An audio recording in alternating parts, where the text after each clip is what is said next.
Okay. Good evening, everybody. Happy to be with you this evening.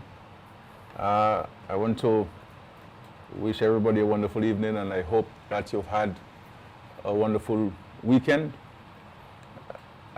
Today, we'll be engaging ourselves in a very informal conversation on matters relating to the country.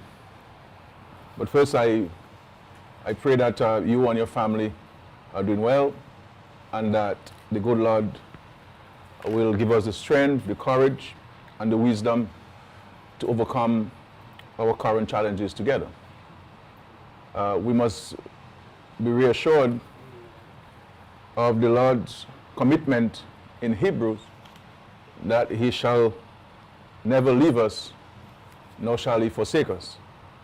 And so I pray for renewed faith and the strengthening of our faith, and faith to believe in ourselves and also to believe in the Lord.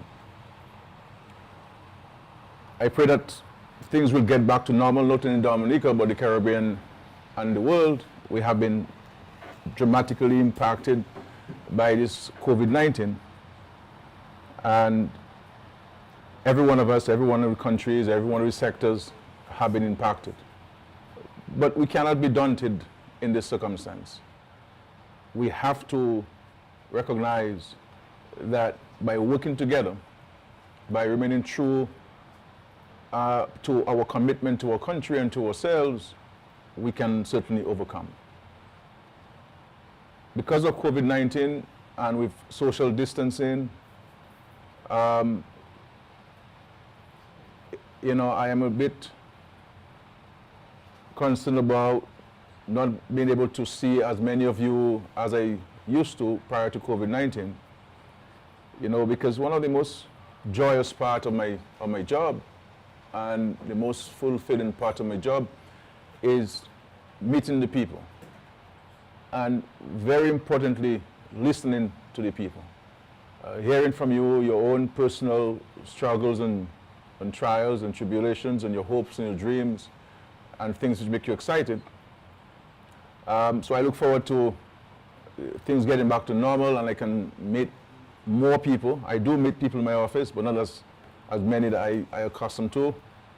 I know I try to keep up with WhatsApp messages, but you know, with myself always at a meeting or meeting people or doing something, I don't really always have the time to respond to every single WhatsApp message that I receive.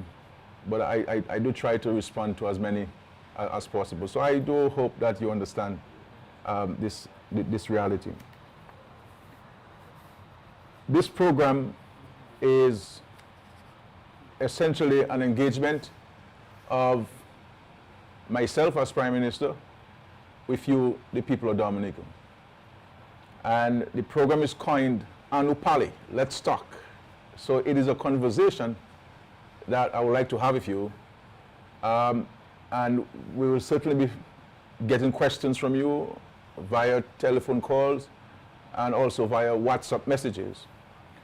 But before we get into the points I wish to discuss, I want to extend my condolences to the family of the late Sonny Luke of Bells, to his wife and children and grandchildren and his extended family. I've known Sonny for the last, since 1999, when I was introduced to him by Rosie Douglas in a visit to Bells. And he and I remain in contact all of these years. A very wonderful, sincere, hardworking person. Always up and about. You know, and I am saddened by his death, but my thoughts and prayers are with his wife Eileen and all these children and grandchildren. And to say that I shall be there with you during this difficult period. On the lighter side, you know, I will certainly miss my smoked agouti. Every so often he would send me a smoked agouti, and I must say during the hunting season, he would certainly send me the agouti. I also want to extend condolences to the family of the late Cello. Cello was from Glanville, Portsmouth.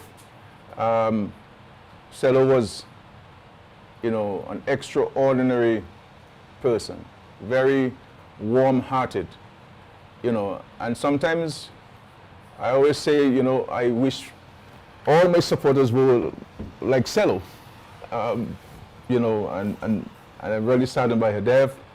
So I wish to extend my sincere condolences to all her family, her children, her grandchildren, and to the rest of the family in Portsmouth, Glanville in particular. Today I'm hoping that we can discuss a few things. I would like for us to speak about the hurricane season, because we are in fact in the hurricane season. There have been a couple named storms. Thank God they have not developed into anything beyond that. And the scientists have indicated to us that this is going to be a very active hurricane season. We cannot prevent hurricanes from coming, though we continue to call on the developed countries to do what they should do to reduce on the emission of carbon gases into the atmosphere. Because the effects of climate change and these natural disasters that are coming more frequently and more ferociously are impacting countries like Dominica. And so what we can do with regards to the hurricane season is to prepare. Is to prepare ourselves. And we will speak about some of the things that we can do and we're doing as a country and as a community. I would also like to discuss, to share with you an updates on some of the projects and programs within the government system, some of which many of you have been waiting for. And also, we can speak about the local economy, you know, getting back to normal in terms of allowing activities which existed prior to COVID-19 to resume. We also will discuss, have a engagement, a discussion on the reopening of the borders, which is the huge challenge which countries across the world, Dominica included, are confronting and really perplexed by as to what do we do, how do we do it, when do we do it. And of course, I will seek your guidance on these questions.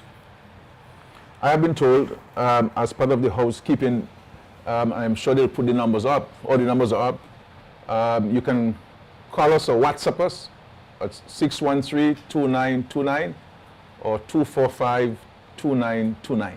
Numbers are up on the screen, and of course, those of you listening, is 613-2929 and 245-2929. Very easy numbers to remember. And maybe during the course of the program, I could repeat those. The other thing that COVID-19 has done is that it has allowed us to engage in a number of things which we never did, or some of us never did, or some of us had not done for many years. Things like backyard gardening. You know, I have seen posting on social media. I have visited some homes. People have sent me photographs of the backyard gardening, the harvest, and I think I'm hoping that we can continue this because this was part of our tradition.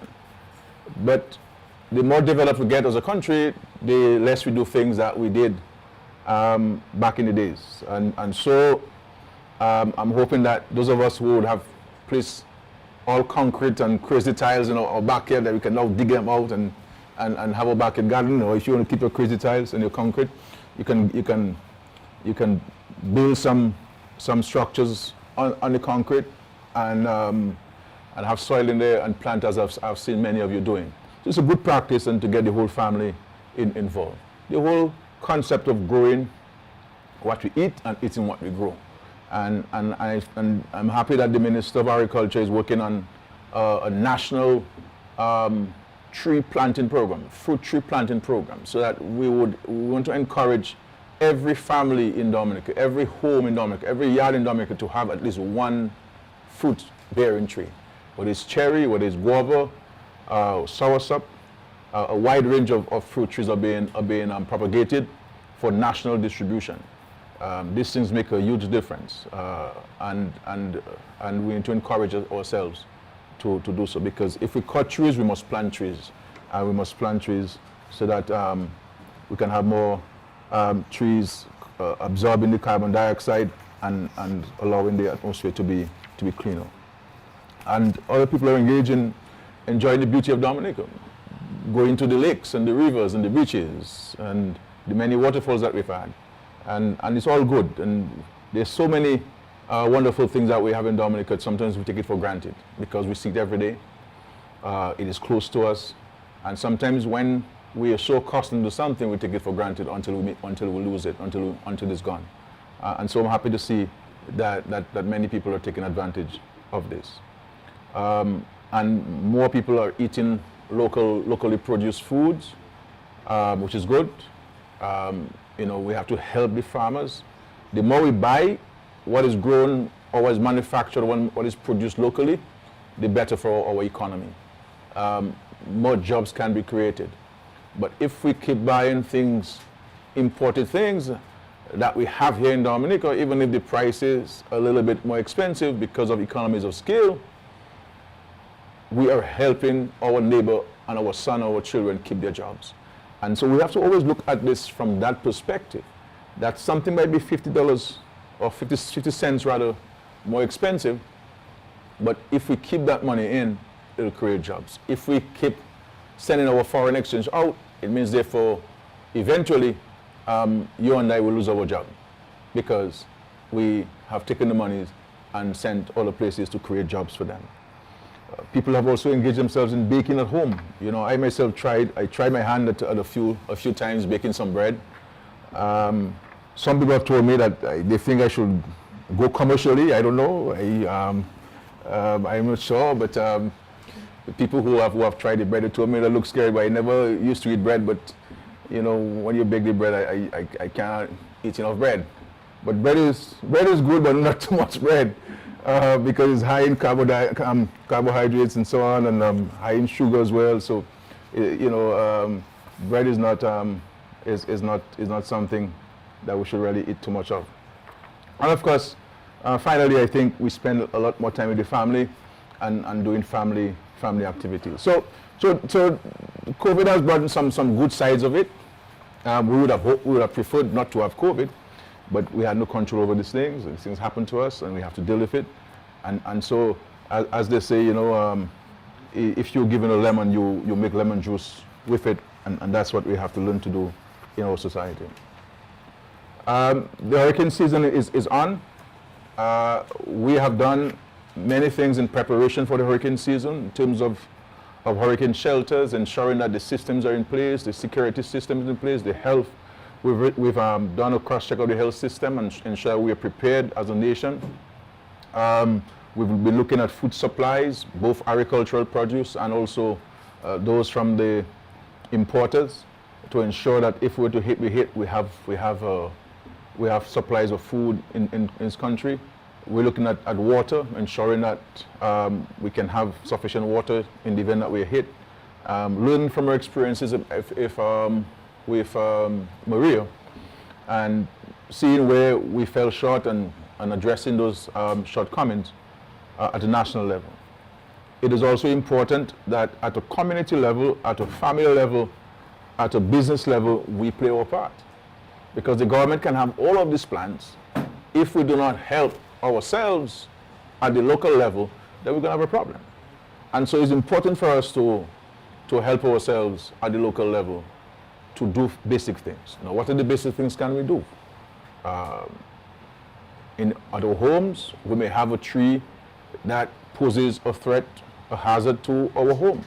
It might be overhang over the roof, or it could cause damage to individuals, to your properties. And you may have a drain that is blocked. Let us work towards unblocking this. Let us not leave it for tomorrow, because we do not know what tomorrow will bring. Let us pay particular attention to our surroundings. Let us check our roofs. Let us check our windows, our doors. See what you experienced during Maria, and where you think you can ensure that it doesn't happen to you again. Your insurance. You have to pay attention to your insurance. All of us, myself included. I never knew that I was underinsured until Hurricane Maria hit, and I didn't get much damage, but I claimed the insurance as I was allowed to and qualified to do, but they told me I was underinsured. And I've heard these stories from all of you, all of us here in Dominica underinsured. So go through your insurance policy with a fine-tooth comb. You ensure that the value of your property, that's what you've insured, so that if you're hit, God forbid, you can get your full insurance payout, and you can cover your home and fix your home by yourself with your insurance money. What we have done also with the National Employment Program employees or interns we have across Dominica, several hundred of them, we are redirecting them to assist with hurricane preparedness efforts.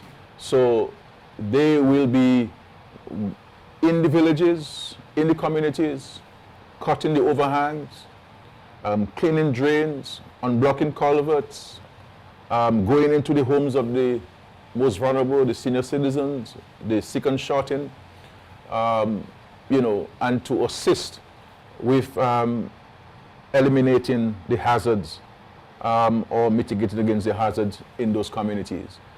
Doing every little thing that we possibly can and should do to mitigate against the hazards and eliminate them where possible. So this is what we're doing, but it's important for us to pay attention to the advisories, to the advice given to us by ODM. I've seen a number of posters around. They have community announcements on the various radio stations. You can go on the website and be advised on what you need to do in the event of a hurricane. We will continue to pray. We have to pray to the good Lord that we're not hit by a hurricane, because the Lord knows, and we all know, that our country cannot sustain another natural disaster. We were just recovering from Hurricane Maria and now COVID-19. And no one knows how long COVID-19 is going to last, is going to be with us. And there's no way that any country in the region, Dominica included, can really deal with a natural disaster. So we'll continue to pray, but at the same token, we cannot be like the foolish virgins. We have to ensure that our lamps have sufficient oil, and the way in terms of hurricane we can ensure that our lamps have sufficient oil is by preparing, doing what we can for ourselves, and to join hands with the national effort, the National Emergency Planning Organization, NEPO, to do what we have to do to prepare ourselves. And I don't want to belabor the point. I know all of us know what I'm saying to you. We've heard this many times, but I'm just reinforcing it. I'm just repeating them for the benefit of us, and to jerk our consciousness a bit, so that we are aware that we're in the hurricane season and we shouldn't take it for granted. And so let us pray, but let us also prepare for this hurricane season. I think I don't want to be the only one talking, so we can take questions, I believe, at any time. You know, I am not going to follow any set program, so at some point we will take some questions. But I just want to say to you that we're making some good progress. You know, notwithstanding COVID-19, we never stopped construction. You know, we allow construction to continue because we believe that we could have done so responsibly, and we did so responsibly. And I want to thank all of the contractors for their understanding and following the protocols. We could not stop the construction of homes because we're in the hurricane season was approaching. We could not stop the construction of the hospitals because hospitals are critical to our hurricane preparedness. We could not stop the construction of the health centers because health centers are critical to our preparedness for the hurricane season, but very importantly, if we're hit, that we have facilities where people can shelter and where people can get the services and the care that they need. So the health center in Vegas is basically completed. We shall furnish it and equip it very soon in the next few weeks.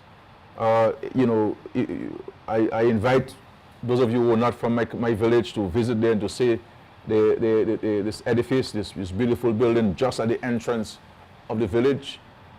You know, a wonderful building there. Penville is well on its way. We're building this health center in Lower Penville, a community that I love so much, Lower Penville. You know, wonderful people there, the whole of Penville. We're building this new health center there. The one we had in Upper Penville got destroyed. The land space was not sufficient, and if we're going to build, we have to build for the future. And I'm thankful for the village of Penville and my friends there for understanding why we had to do so. Portsmouth, we built a new health center in Portsmouth in this new community that we have created in Georgetown. Building is basically completed. We're looking towards furnishing it and equipping it, and people will move in. The people will move in very soon. And with these health centers, all of these health centers, on the ground floor we have the health centers with a number of different services that will be provided.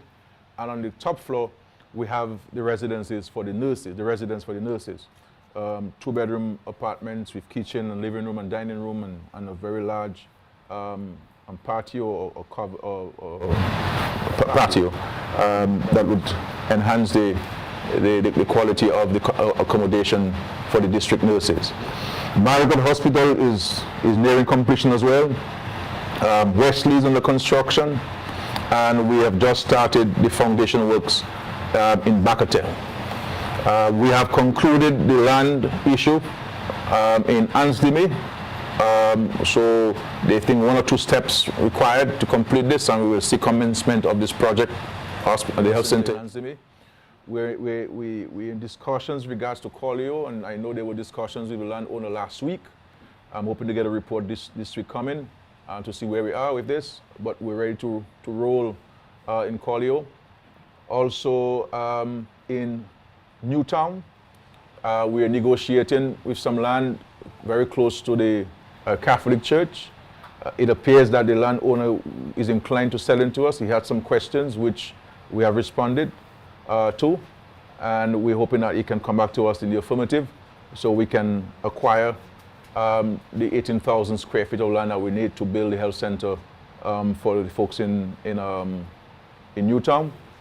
We also are moving to build a new health center in Soufriere. There's some issues with land. The two sites, one in particular that we're looking at. I know the Ministry of Lands and the Ministry of Housing are in discussions with the property owner there, and I'm hoping that we can conclude this very quickly. In the law, the government has the authority to compulsorily acquire lands. But I never like the government imposing itself on people. So we always prefer, even if it's a need, we always want to engage the landowner before such action is taken. Because we don't want to create any acrimony or any animosity over these things. Because we know how sensitive land is in Dominica. So we're very careful with this. And also we're building a new health center in Roseau Central. We'll be building a new health center. There's also a new health center being built in Maho. It's well on its way. That's close to the playing field in Maho. And so we're very happy for the quality of work. Two of these health centers are being built by local people. The others are mentioned in Roseau South, in Soufriere, in Asdime, in Corliho. All of these health centers will be constructed by local contractors. And as I said on previous programs, a local contractor built Portsmouth, and he's currently building Bacatel. And we're very satisfied with the work he did in Portsmouth, utilizing the technology that the developer and the government have agreed to. So get ready. There'll be many projects for local contractors. Margaret Hospital, a massive hospital, I must say, a massive hospital being built in Marigot. We have done the foundations. The first floor has been constructed. Do we have videos of this or the Margaret Hospital? We'll show this so people can see where my words are and so forth. So we have the Margaret Hospital under construction. It's a massive structure that will address the health needs in the Marigot Health District from Atkinson down to Calibishi. And I believe that it will be able to address the health needs of that health district for the foreseeable future. We're building it beyond just the immediate needs. We're building this for the next 50, 60, 70 years. It's a massive structure, I must say. So we continue to do all those things during COVID-19 because they are so important elements of our national efforts. Likewise, the Dominica-China Friendship Hospital. Again, I want to, and before I go to the Dominica-China Friendship Hospital, I want to thank the Ministry of Health, the Minister and his staff there, also Honorable Kent Edwards and others. And I want to thank the developer, MMC, and in particular Mr. Chris Timmins for his continued efforts, the PS of Lands and the Minister of Lands, and Mr. Lestrade, the government chief surveyor and commissioner of lands for their efforts. Really, really grateful for this. And these projects, all of these health centers, this hospital, are all being financed with proceeds from the Citizenship by Investment program. The Dominica-China Friendship Hospital, we continue. I want to thank the Chinese government, the Chinese ambassador and the commercial consular, the staff, and the great leadership of China, President Xi and Premier Li, and the great people of China for their continued friendship and solidarity. And of course to the contractors, been a phenomenal job there. We can see the works going on. It's a project that many said would never come.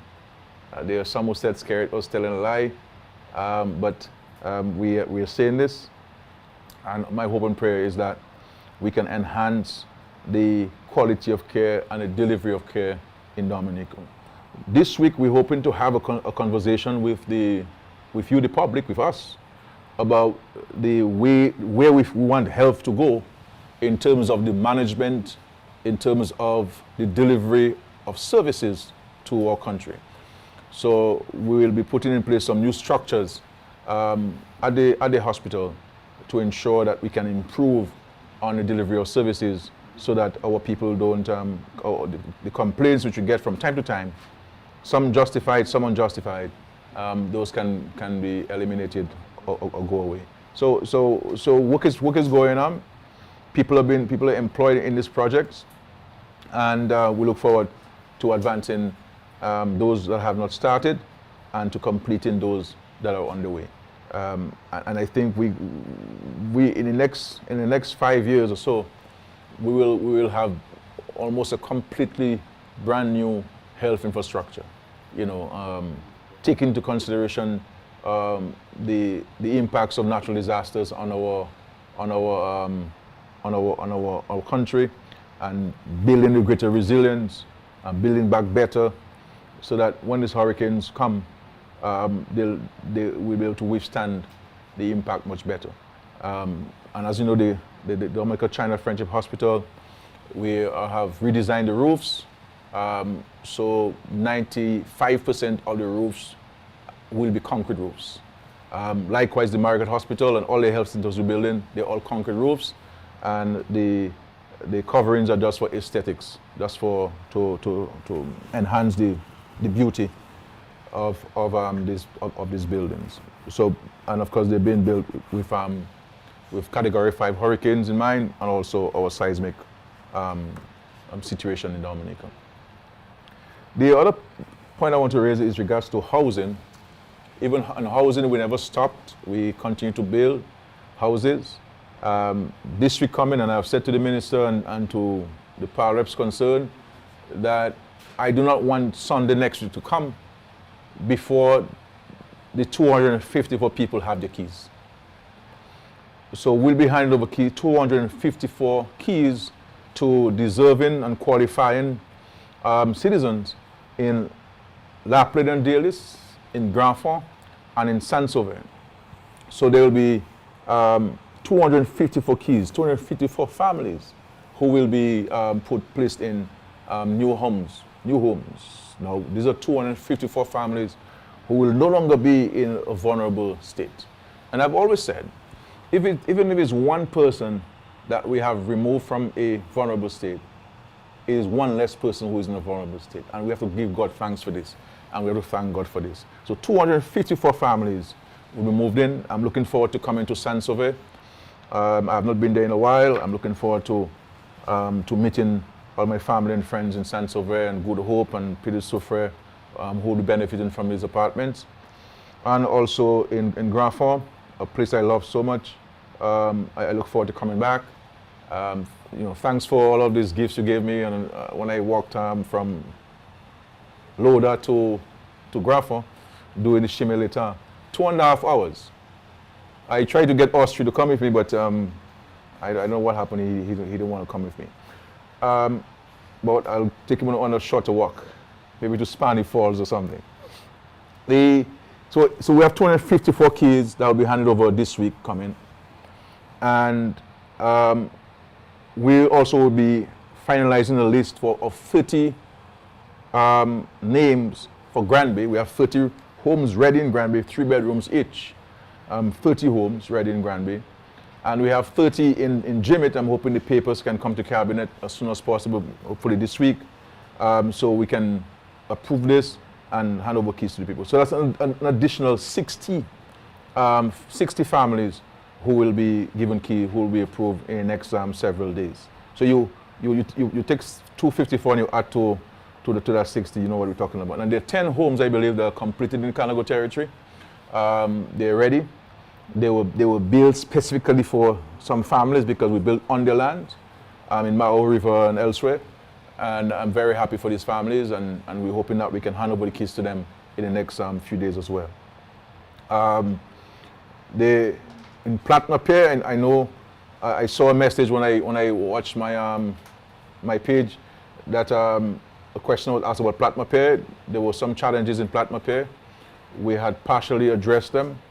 I believe that we will conclude on addressing them on Monday. I have directed that I think we owe the contractors $137,000 in total. And I have directed that these monies be paid to them no later than 3 o'clock tomorrow. And these people will be paid, and we will recommence construction on Wednesday. I've directed hopefully Wednesday we can start so that we can complete. There's not much work to be done. It's a two-phase project.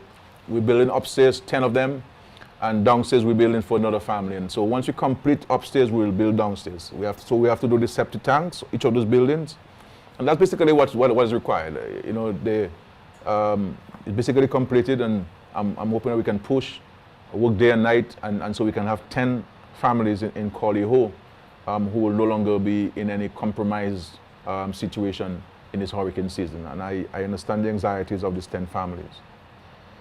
We also have some 34 homes being built in Vickers, Penville, and Thibault, shared among these communities. We hope we're going to recommence work this week. Contractors were met on Thursday by the Permanent Secretary of Housing and the Housing Officer, and I look forward to completing this. And I want to greet my friend Revens John. Revens John is from Caribbean, Penville. We're building a home for him there, a wonderful man and his family there. We look forward to completing your house for you. And Rosamond Carbon in Thibault, there's some minor works to be done to complete your house, and we look forward to completing the homes and so forth. So 34 of those homes, we have the funds to complete them, and some of those funds will be transferred to the village councils so that they can facilitate the payments to the contractors on a timely basis. Again, I want to thank the contractors and thank everybody who's working on this, and to thank the homeowners for their understanding. And not forgetting my friend, Paulina Paul, who's also one of the beneficiaries here. My sincere and dear friend, Paulina Paul. And there are a number of communities in Mont John and River Sirik. We have some homes being built there. There were some delays. I'm not sure what happened because I approved all the funds to complete those. But I'm hoping that we can address the challenges there. We can address the challenges there in the next couple of days, and we can have those homes completed. Some of them basically windows and doors and some plastering and painting, and people will be in comfortably in their homes. And this will no doubt enhance the safety and welfare and well-being of so many of the individuals there in Mont John River Sirik. Next week, I will speak more about housing because there are a number of the communities that the things that are happening that I want to give an update on. We have started the apartments opposite the grammar school. We have started those. There are 2 contractors who will be building there. Work has started, as you see, and we look forward to the pushing very fast so we can have those apartments completed to the benefit of the residents of Roseau Central. And I forgot that we also have 30 units at Stock Farm completed. I'm hoping that we can finalize this list of beneficiaries. The challenge you have is that you have so many people applying, and then we have to do a background check on them to ensure that those names we select are in fact the most deserving of all. And we want to ensure that there is equity and there is parity in our distribution of those homes, and that the most vulnerable are started with, and this is what we're trying to do. And I hope people understand this. This is how we have to go about doing this.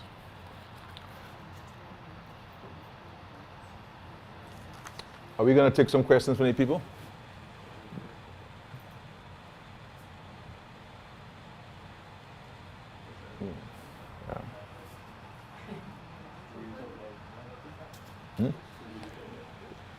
Question said, my question is, what about the river wall to be built in Bath Estate?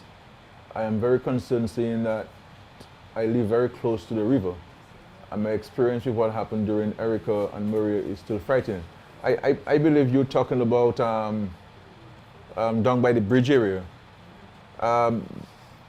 This is part of the bridge, Bath Estate to Emsall, and I pray to God that we can start this project this year. This is a critical project that has been around for some time. It is a costly project, I must tell you, hugely costly project. But the idea is to take the wall all the way up into Bath Estate, the road going up to Trafalgar, and going all the way past this new community, Paradise Valley, and to ensure that these areas are protected. So it is part of this. What we're going to be doing in the next few days as part of the preparation for the hurricane is to do some dredging there and to put some boulders there to ensure that the boulders are reinforced, so that at least they can bring some level of mitigation there. But this is part of the bigger project of the in respect to the retaining to the bridge. So it's part of the bridge project and so on. But we're very mindful of this, and the former president, His Excellency Williams, always raises this issue of the bridge with us, and so I'm mindful of this. And of course, your new priority is as aggressive as aggressive can get, and she always asks about this and do what she has to do to represent the interests of our constituency. Okay, now in respect to, there's another project I would like to talk about, that is the East Coast Road from Emerald Pool area through Castle Bruce and onto through the Calnago territory and onto Pigwa. This is going to be a major project. The contract sum, I believe, is in the region of $125 million EC. We have finalized all arrangements for this project, and we are only held up because of the closure of the borders, so that the supervisory firm can come in, and also the construction firm can come in. Out of this $125 million, $79 million will be spent in the Calnago territory alone. So one can appreciate the impact this $79 million is going to have on the Calnago territory, really transforming the length of the roadway throughout the Calnago territory. And so we're very excited about this. All of the waterways, the water crossings, slope stabilization will come in. I'm told we have a question. Yeah. Good. Telephone. Yeah. Good evening. Good evening. Yes. Welcome. Yes. Thank you very much, sir. First of all, thanks for the intervention with the Grotto Home for the homeless. I'm very happy about that. And I was extremely delighted to hear you extend sympathy to a stalwart Celestine George, my aunt from Portsmouth, who passed yesterday. And so I know we've been going through some challenging times, but would like to have an update on the international airport. And congratulations to the Ministry of Health for the tremendous work they have been doing. Thank you very much. Okay. Yeah. Thank you very much. I think the caller is talking about the. We have been able to provide funds to the Grotto Home to meet their salaries and expenses for the month. I'm hoping to meet with some of you soon, because I would like to commit the government to meeting the costs for the rest of the year for the Grotto Home, to ensure that we can properly care for our most vulnerable. And so we will enter into some agreement between the government and the Grotto Home, the board of the Grotto Home. With regards to the international airport, we have not taken this off the national priority list. We have been held up by COVID-19 first when COVID-19 hit China, there was a firm, a technical group that was all packed to come in to do the final geotechnical studies. But at that time, China was grappling with COVID-19, and there were risks associated with people traveling from China to our parts, so that had to be suspended. We're hoping that once the borders are open and protocols are in place, that firm can come in, that technical team can come in to do the final geotechnical studies to understand the soil type we have in the Wesley Woodford area. We have started the process of land acquisitions. We will start making payments to the landowners. So work is in progress. We haven't stopped, but there are some actions that are required on the ground, and we're just hoping and praying that our borders and the global borders can open up, and we can see an abatement of the COVID-19, and we can certainly move with that project. But this is a national imperative. We have to build an international airport. It is important for our economy. If all of the investments are making in tourism, I believe that this is a way of sustaining the investments we're making in tourism. So we look forward to this project, but it hasn't been erased. It hasn't been removed on the national agenda, notwithstanding COVID-19. It's very important. There's another call. Hello? Hello. Good night. Good night. How are you? I'm fine. I'm okay. Okay, I know that I'm voice. calling in relation to finding out when the borders are going to open, and what measures are you all going to take? Yeah. Thank you very much. Now, before I respond to your question, my dear,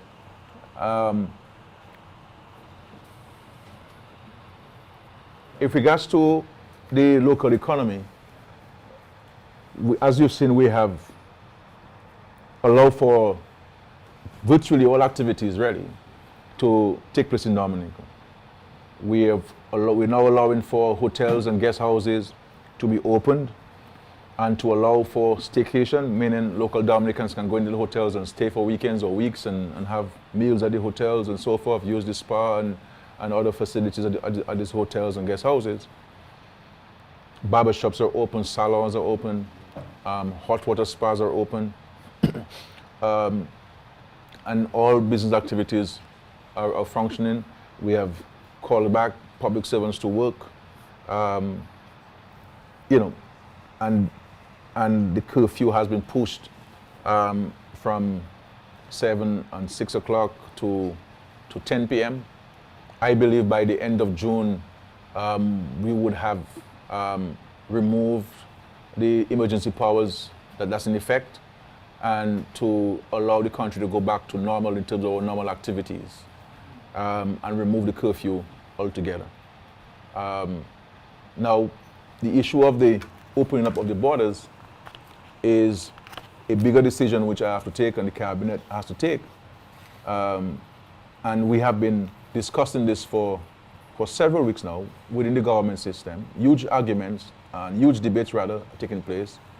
And we have also been engaging private sector entities to discuss this issue, because they know best practices.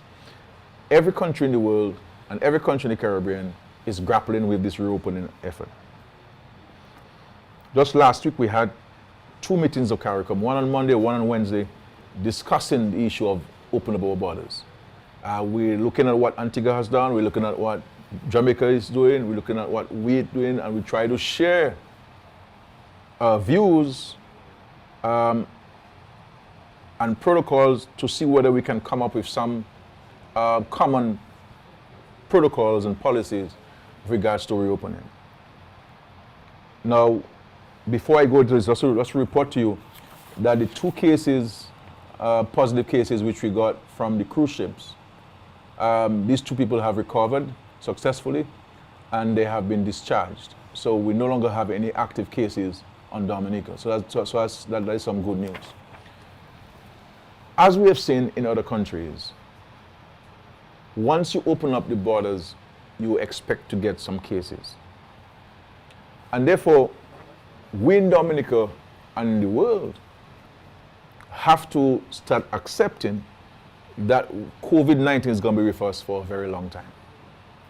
With us for a very long time. Scientists are working on vaccines. I just watched the news today and they're making progress. They are now testing these vaccines within the lab system. But we know the reality of it is that countries like us in the Caribbean, developing countries in the Caribbean and Latin America and Africa, will be the last to get these vaccines. We saw what happened with the bigger countries and the way that they went about hoarding supplies. You know, they were holding everything on themselves. And I'm not criticizing them for that. Their first interest is their citizens and residents. And so they had to do what they needed to do to protect and to provide for their citizens. So we're not sure whether this vaccine is going to be ready in months or years, but whenever it's ready, it will take us some time to get it. This is why we are advocating as a country and as developing countries for universal access to vaccines, to ensure that institutions like the WHO, Pan American Health Organization, and the UN can advocate and ensure that countries like ours have immediate access to the vaccines when they're developed. So the issue of opening up, we're looking at somewhere in July. I can't tell you what date in July, but I'm hoping that I will be in a position in the next week or so to come back to you with a date. The reality is we have to open up our borders. Our borders can't stay closed for the rest of the year. We have to open up. But the reality also is that once you open up, you expect to have imported cases. The Ministry of Health is advising us on what type of protocols we need to put in place for people coming into Dominica, for Dominican citizens and residents, and for visitors. Now, is it practical to tell a man to come on holiday in Dominica for 7 days and you put him into quarantine? Is it practical? There's the issue of testing when you get there, because demands were made on the airlines to test prior to boarding. But this is a market-driven issue, and it's a cost to these airlines, and I never thought they would have accepted this. And so the airlines are saying they won't take responsibility for testing anybody before they come to our islands. And therefore, it is left to us now to put protocols in place for when our visitors and citizens come to Dominica. And so the question is, what type of test do you provide? Do you provide a PCR test, or the rapid test, or the antibody test? There's still some debate. The best test to do as of now is the PCR test. Currently, we have the capacity, human resources and otherwise, to do 25 tests per day within a 24-hour period.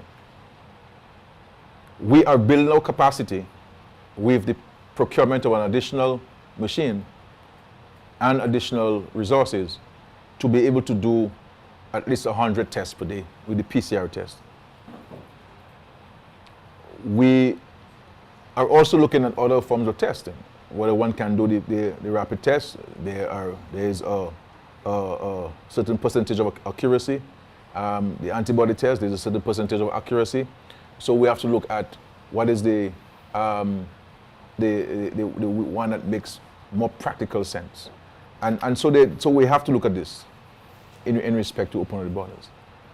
We have been, as I said, discussing this internally. We've gotten advice from the United Nations Development Program, UNDP, who has provided us with advice on how we go about reopening on a phased basis, what we need to pay attention to, and they've been very, very helpful. We've also been relying on CAFA and PAHO and WHO to provide guidance to us, and also very importantly to our local health team. or local health thing. So we are not there yet to tell you the precise date, but I believe we have to open up. And we have to open up for a number of reasons. And the other thing too we have to consider is how do we treat ourselves? If, for example, you were living in Dominica, your daughter is in Antigua, so you go to Antigua this weekend to see your daughter, how do we treat you when you return? And then 2 weeks later, you decide to go to Guadeloupe to visit your family, how do we treat you when you return? So all of these things have to be taken into consideration. It doesn't make sense to send us to quarantine. Should we send people to quarantine? How long should we send in quarantine? And how many tests do you apply to the person? So the reality is, my dear brothers and sisters, it is not an easy decision to make, because yes, we want to open up and we have to open up, but we are also mindful of protecting our citizens from being infected with COVID-19. And truth be told, like we have lived with TB among us, we may very well have to live with COVID-19 among us. And we just have to take care of ourselves, exercise, eat right, build our immune system, and prepare ourselves for the reality of this. I think as time goes by, there is a better understanding of how to treat with COVID-19, and there is a greater success rate of treating with COVID-19. So it's an important question. I will come back to the nation on this, so we can discuss more about this. And when I come back to you, I will be able to read out to you the plan for reopening with all of the protocols that we put in place. But ensuring that we protect you, the residents and citizens of Dominica, to the fullest extent possible. I am a call. Okay. Hello. Yes. Yes, I'm calling for the program. Yes, sir. Go ahead, please. I have a question for the Prime Minister. Yes. I can go ahead? Yes, sir. Please. Of course. Okay. First of all, I'd like to compliment them on the package that they have put for the average for the bus drivers and the smaller business people, right? Yes, sir. But my question to the PM is, what is there for the middle businesses? In other words, for that $15,000 loan For the middle? that one has to apply for, there's a threshold of what one makes, like anywhere above 60,000 and plus. You're not allowed to apply for the loan. What is there for the middle businesses who are making more than that money but have been affected by the virus, by the closing down of businesses, loss of employees, loss of sales, sometimes having to cut back on salary. There's nothing basically for us, the middle businesses. And I've spoken to a number of middle businesses like myself, and they are suffering the same thing.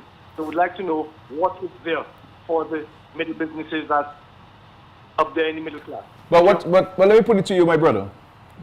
Very important question. Let me put it to you. What are your recommendations? Well, I would like to meet with you, if you don't mind, outside of this program, if you don't mind. But if you want to suggest on this program, but I can meet you this week. Yeah, I'm really happy to meet you. I don't have a problem, Mr. PM. Yeah, but I would like to hear from you. Okay. How do I contact you? We're calling you now. Okay, no problem. Okay, but just to say that first of all, if your employees were affected, they can in fact apply for the income support at the Social Security. Secondly, there is we allow you to keep. I think we invest in about $7.8 million of corporate income tax. So if you're paying corporate income tax, you can in fact benefit from this, but there's a condition. There's a condition that you will have to keep about 80% of your employment that you had at the time COVID came about. So there are benefits there you can get. And also with regards to VAT, we will allow you to defer your payments of VAT for the next 6 months. There also, you can also benefit from the waiver of VAT and import duties on some of the items that are necessary for the maintenance of the hygienic practices at your businesses. And also with regards to your income tax, days of deferment of the filing and payment of your income tax. Now, what these things allow is that it allows you to use these funds to help you weather the storm, because these are funds that you would, by law, you would have had to pay to the government now. The government is telling you to hold its money, that is the government's money, for a 6 months period, so that you can, instead of giving the government the money, you can deal with some of your challenges that you're having. So there are benefits, but I would like to hear from you on what are the other specific things, because sometimes there are challenges that are unique to a particular business, and so I would love to hear from you, and we in fact call in the column. Yeah.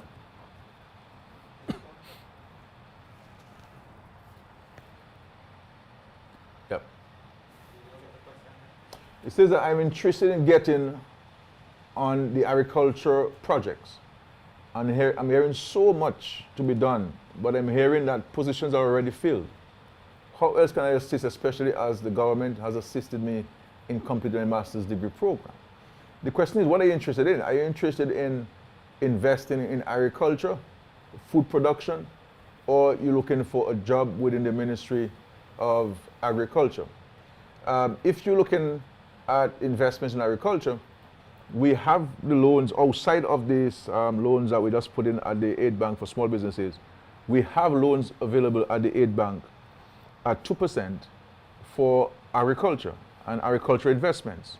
Those funds are available, and scores of Dominicans farmers have benefited and taken advantage of those investments. So you can get loans from there. We also have the World Bank project that provides financing and also farm implements and inputs and planting material to assist you in your farms. But we have your number. If you're looking at a job, then I will certainly ensure that we can reach out to you and we can discuss to see what your skill sets are. But I'm happy to note that the government sent you to do a master's degree in agriculture.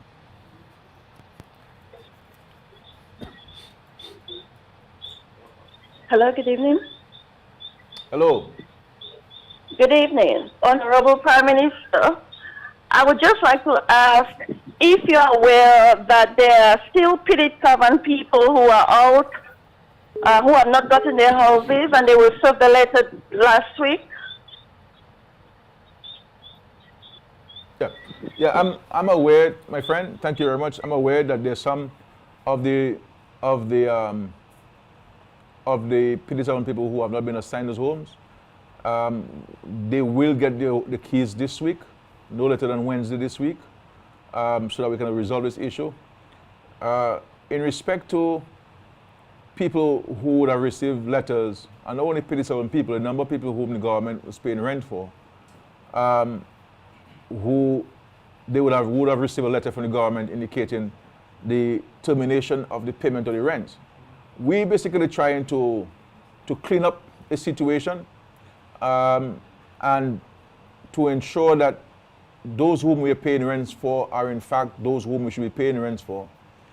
And if we're paying rent for somebody, that the person is in fact residing in those homes. So what I would advise anybody who would have received a letter from the government is to check with the ministry concerned and to register with them that you are in fact occupying this house so that they can regularize you. But it was all an effort to address certain irregularities or certain gaps with regards to the renting of those homes. So we have to address this. And I dare say there were some families who we gave homes, who we've been paying rents for many years. They occupy the homes in Bellevue, but they left somebody at the house that are renting. And so they're in the house in Bellevue Shop and we've been paying rent because they left a family member and so on. So we have to find a way of regularizing it. And the government felt the best way to go about addressing this is to just cut the rent for everybody and let people come back to report to us and say, yes, I haven't gotten a home, I am renting, and we shall address that issue. So I'm aware of that, my friend. Hello. Hello. Hello? No, we're hearing you. Go ahead, please. Hello? You hear me? Yes, ma'am. Yes.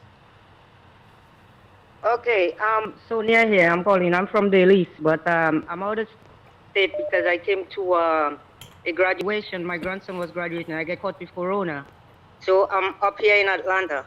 But anyways, I want to also tell you, I really admire your work on the COVID-19 situation in Dominica. Wonderful job. And please keep on Doc Mark. Don't send Dr. Mark nowhere but where he is. He's a wonderful doctor. But my question is, if that apartment complex is in, where does Wetica fit into all this? I don't think they could apply. And also that my house fell flat to the ground in Daly. I've been in Daly for the past 19 years, and I was refused an apartment. But people who's living outside of Daly for the past 20 and 30 years got one. What is all that about? And there is people in America that need homes too. And I think this apartment between Joplin and Daly, some people in Boetica should be able to get an apartment. What's up with that? Thank you. Yep. Thank you. Thank you, my friend. Just to correct you, there's nobody who's been living out of Daly for 20, 30 years who is on the list of beneficiaries. This is just, that's not true. I give you that assurance.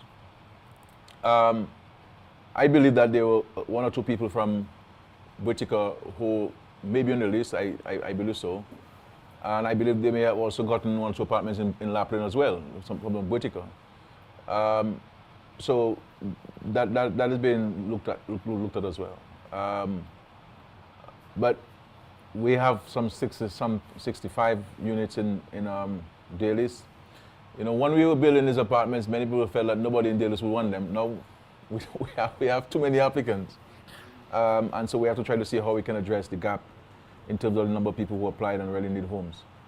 So we tried our best to ensure, as far as humanly possible, we satisfy the most vulnerable. And you know, no system is perfect, but we try our best. And while we take note of your particular situation, I guess when you return to the country, you will get in touch with your pal rep, and then we can discuss your particular challenge.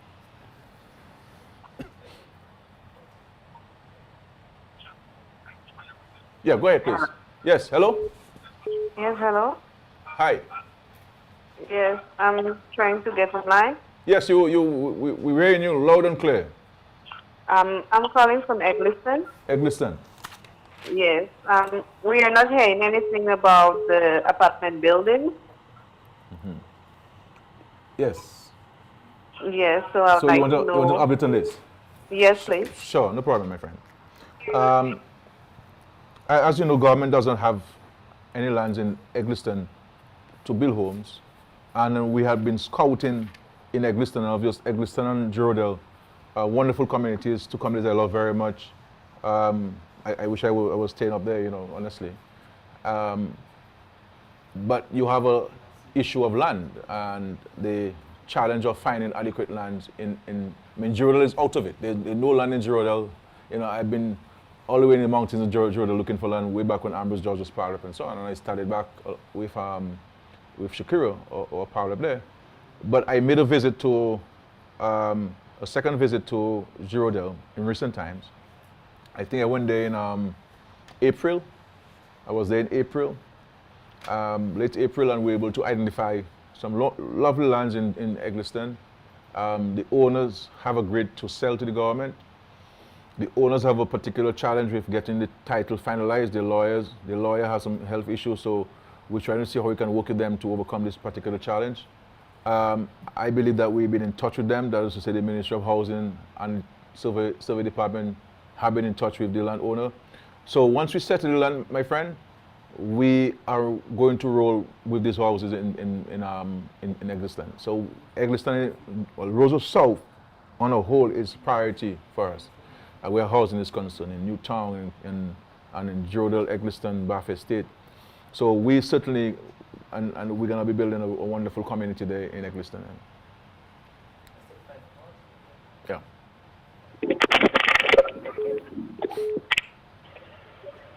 Yes, please. Hello. Yeah, good night. How are you?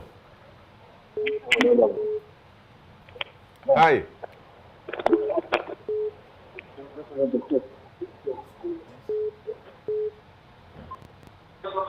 Hello. Karen, Hi. Go ahead, please. somebody on this. Yeah.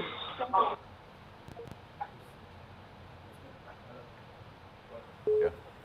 Hello. Hi. Good evening. Go ahead, please. Good evening, PM. Hi. I have a question that is pressing on my heart. No. Well, ask your question, darling. Go ahead, please. I would like to know, when are you going to start working on the Goodwill Secondary School? Goodwill Secondary School. Yes, sir. Yeah. Thank you. Thank you. Well, the Goodwill Secondary School is one of the projects to be financed by the Chinese, I believe. The Chinese or the Canadians, by the Canadians. So it's one of the schools. I know that they have done a number of the preparatory steps, but sometimes with this financing it takes a little while. I think the next step now is for designs to take place.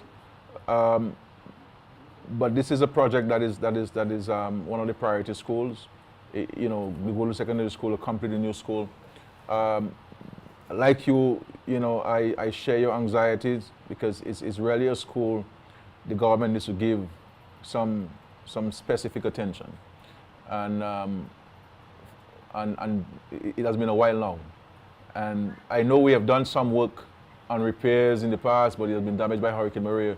But they really need to have a brand new, modern facility for these students in Goodwill.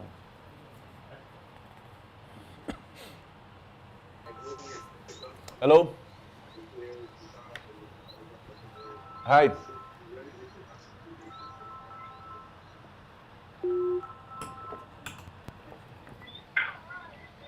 Next person, please, go ahead. Good night, Mr. Prime Minister. Yes, sir, good night to you. I'm calling for good program. I'm calling from Monjon. Monjon, yes. Yes, sir. Prime Minister. I'm just trying to find out what's the measure that you have for us in Monjon for them houses you have started, and hurricane season is coming, and some of us have a lot of children that we cannot run with, and we cannot go so far with them children. So let's know what's the measure you have for us for them houses. We have started, and we have talked about it last month, but said that they have started Monday, and up to this present they haven't seen anything. So we want to know what's the measure that you have for us, Mr. Prime Minister. No, thank you, my friend. I did come to visit there in May, and I would have thought that we would have recommenced reconstruction. Don't blame your party for this. Your party has already been asking about this. But I believe that this week we shall resolve this outstanding issue, and we will see a commencement of construction. As you know, there's some basic things that need to be done, windows and doors and some plastering in some cases. So the homes are essentially completed, their roofs up and ready, concrete roofs, so they're ready. Very, very, very, very good work done by the local contractors. But it's our fault. So blame the government for not having recommenced it, and well, not the power rep. But we will address this issue this week, and I'm hoping we can start work immediately on this. Hello? Yes, good evening, Mr. PM. Question. Yes, sir. When will the West Coast bridges be open, and is there a tentative date for the opening? Yeah. West Coast Road. Thank you. Yeah. I mean the West Coast bridges. Yeah, yes, sir. I know. Thank you very much, my brother. There are two components to the West Coast Road.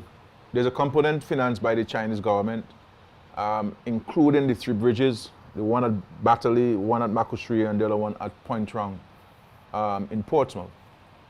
And you will see some works ongoing. These works are financed by the government with some retaining structures and some culverting in some areas in Monet Spiral and just before you get to Biosh and a couple of other sections. The project, the three bridges are financed by China. Now, the Chinese government takes very seriously when it is financing projects. And they will give a contract to a firm, but there's an independent quality assurance firm in China that would have to come to Dominica to inspect those bridges to ensure that these bridges meet the structural integrity and the standards that are required of such structures. So for example, because of COVID-19, we had to use one of the buildings at the hospital to provide accommodation for nurses and doctors and staff there. And we had to end up signing some agreement accepting to waive that requirement, which is in Chinese law. So there's an independent firm that comes in and to ensure that the bridge meets the standard, because the last thing the Chinese government would want is for the bridge to collapse and something to happen, and it brings a reputational risk to the Chinese government.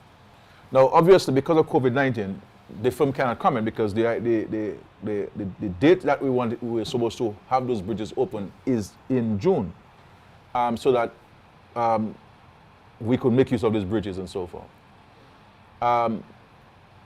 So we are in discussions with the Chinese government, with the Chinese embassy, and the government, may very well have to waive that requirement to allow ourselves to use the bridge now, because we're not sure when this Chinese firm would come in. They were looking to see whether in the region they could use some of the independent engineers, the Chinese engineers in the region, the Caribbean, Latin America, to see whether they could come in to do the inspection. So we're in discussions with them. The bridges are completed. We thank the Chinese government. Again, we never stop the project because we recognize that the projects are important to us.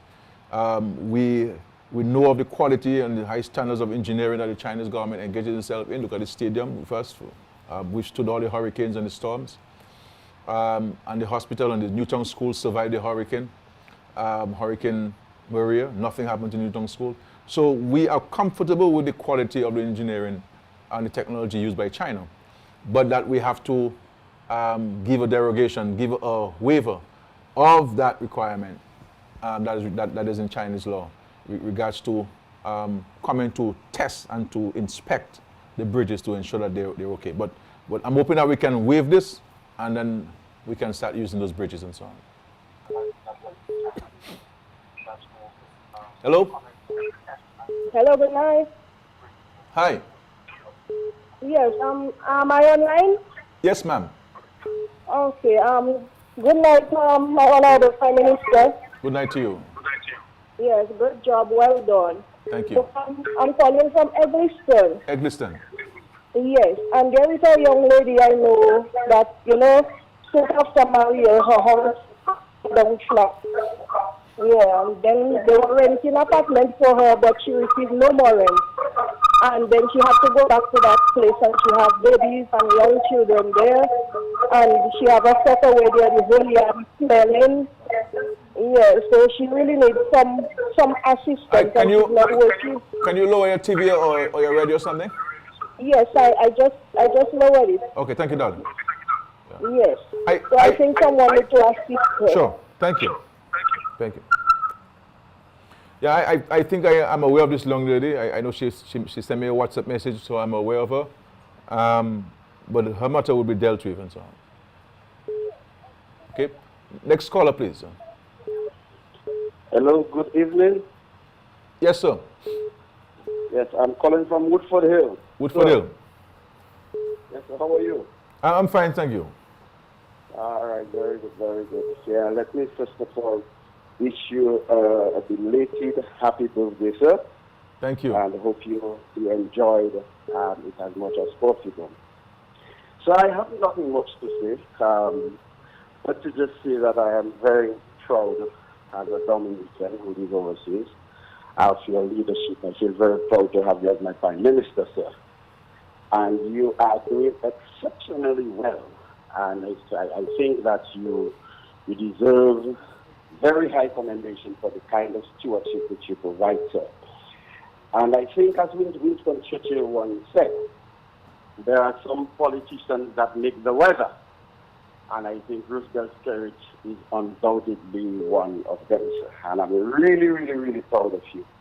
And I think in 2004 came as the hour, and then came as that man. And I think you are providing the kind of leadership that we really, really love and we emulate, and I can say so. You are not going anywhere for the next 30 years. Rest assured. Have a good evening, my friend. Yeah. Thank you very much, Sean. Thank you. Appreciate it. Yes, next caller, please. Good evening, Mr. Prime Minister. Hi, good evening to you. I just wanted to know if the Ministry of Education is considering having online classes as part of the high school curriculum moving forward. I didn't get the question quite clearly then. I heard about online classes. I want to know if the Ministry of Education is considering having online classes as part of the high school curriculum moving forward. Moving forward, yeah. Yeah, I mean, this is part of the government's overall policy of enhancing education and modernizing, tuition and the education of our children.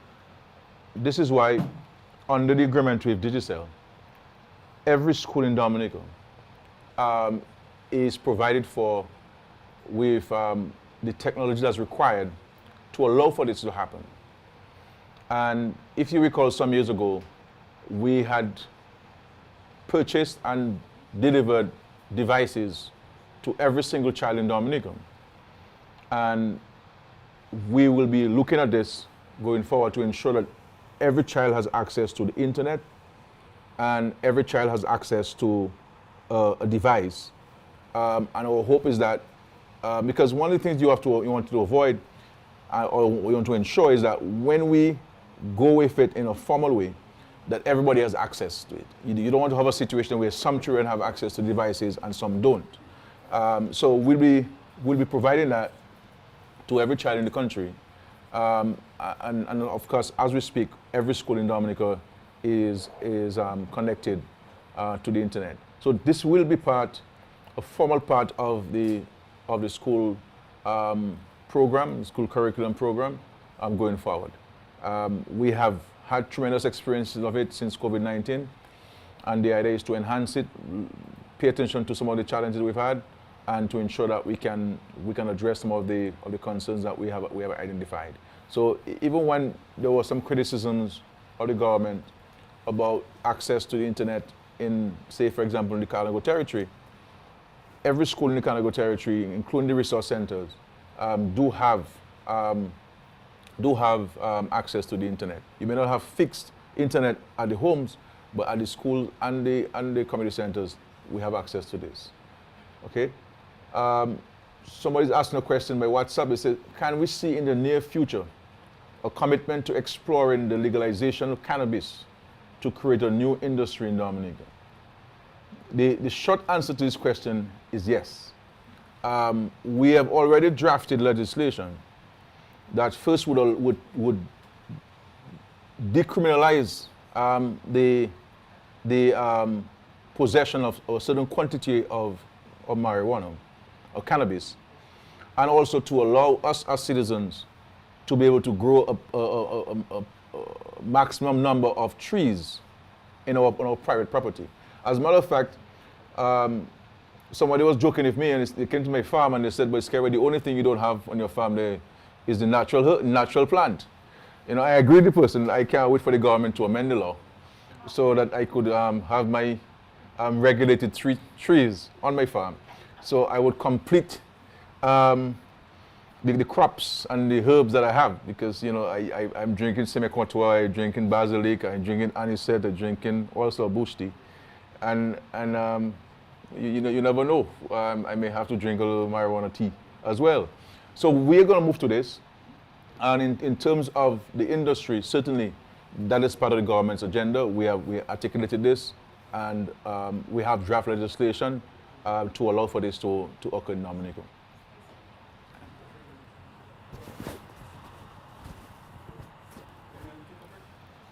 No, we can take the calls. I rather people call me than I just speak to them. Hello? Good evening. Hello? Hi. Hello? Yes, Yes, we're hearing good you. evening. How are you? Okay. I'm a 24-year-old with a disabled child, and it has been very hard. I've spoken to other mothers in Dominica who have disabled children, and it is extremely hard on us. I have came to you already and spoke to you about my son, but unfortunately, what I was told by you, it was never fulfilled. Not by you, but to who you told to do it for my son.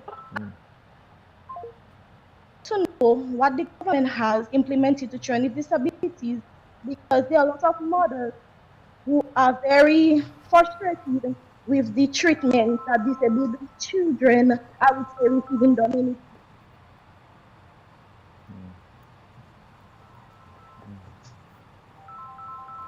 That's what we call it, right? We'll certainly call you to fix whatever we have not addressed where you put your concern, and I will ensure that whatever promises we made to you, that we will fulfill it before the end of this week. So we have taken your number and we'll call you this evening to get the specific issue. Clearly, I believe that we need to give greater attention, and we've articulated that in the Labour Party's manifesto. Greater attention to special needs children, and I believe that the government spends a lot of money on a number of educational programs and training, and I'm satisfied that we need to redirect some of the resources to take care of the most vulnerable among us. Because the children with disabilities, they have skills, they have talent. And I understand and appreciate the difficulties which many of you have in caring for the children. You know, you have to go to work and the children need, 24-hour attention and care. And I understand that it can be challenging. It can be challenging. It can be challenging for you, and I hear the anguish in your voice, and I will certainly get to speak to you this evening. But the government really has to pay attention to this, and I give you the assurance that we will pay attention to this. This is why in the portfolio assignment, Dr. King has a particular responsibility. We try to highlight this particular area of focus. But it is something that we have to do. I know we've been in discussions with Beverly LeBlanc, who is a real champion for children with disabilities and trying to help them, and we're looking forward to signing a more formal agreement with her, because in these things you need people with an innate sense of passion and commitment to caring for these children, and we will certainly reach out to you, and we'll hope that some kind of assistance has been given to you by the welfare department. If not, then that will be certainly be rectified this week.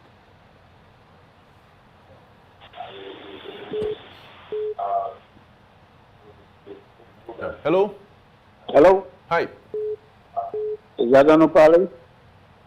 Yes, sir. Okay, I want to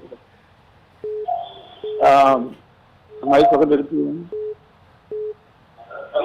Yes. Hello, good evening. You may want to turn off your radio or your television so you listen to me, listen to us. So let's go ahead and ask a question. Good evening, PM. Yes, sir. We had an update on the international airport, but any update on the cruise village? On the Any update on the cruise village? Kingshill?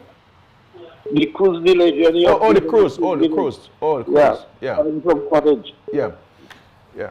We have in regards to the cruise village, we have before us an agreement from the developers, which we are looking at and going through internally by the government. Once we finalize this, we review it internally, then we can take it to the next step. So notwithstanding COVID-19, we continue to engage the developers. We've met with them via Zoom, a few times, and we do have before us an agreement for this. As you know, it is a private-public partnership, and there are associated decisions which we have to take in respect to this. So it's not a straightforward stuff. There are implications for it that we have to engage various stakeholders on. But the agreement is before us. We're reviewing it, and once we are satisfied with its content, then we can take it to the next step. But this is on the cards as well. An agreement for this. Hello. Hello, good night. Yes, Calling for the program. Yes, sir. And there are associated decisions which we have to take in respect to this. So no straightforward. Don't listen to me on the. Just ask the question, sir. Turn off the television or lower it, please. Ask the question. Yes, sir. Okay, this is Roy Mitchell calling from Mondus. Yes, sir. I just want to know anything concerning the road for Mondus. Yeah. Thank you. Yes, sir. Yeah, thank you, Roy. The road from Monbus, I believe I would have approved of this contract. I believe I approved of this contract about $3.some million. I need to follow up on it, and I'm sure the Minister of Public Works is listening. But my memory serves me right. I believe I approved this contract sometime last year or earlier this year. There are not many things I can't remember. But I do remember approving this contract. So I will cross-check with you, Roy, and we'll get back to you on this.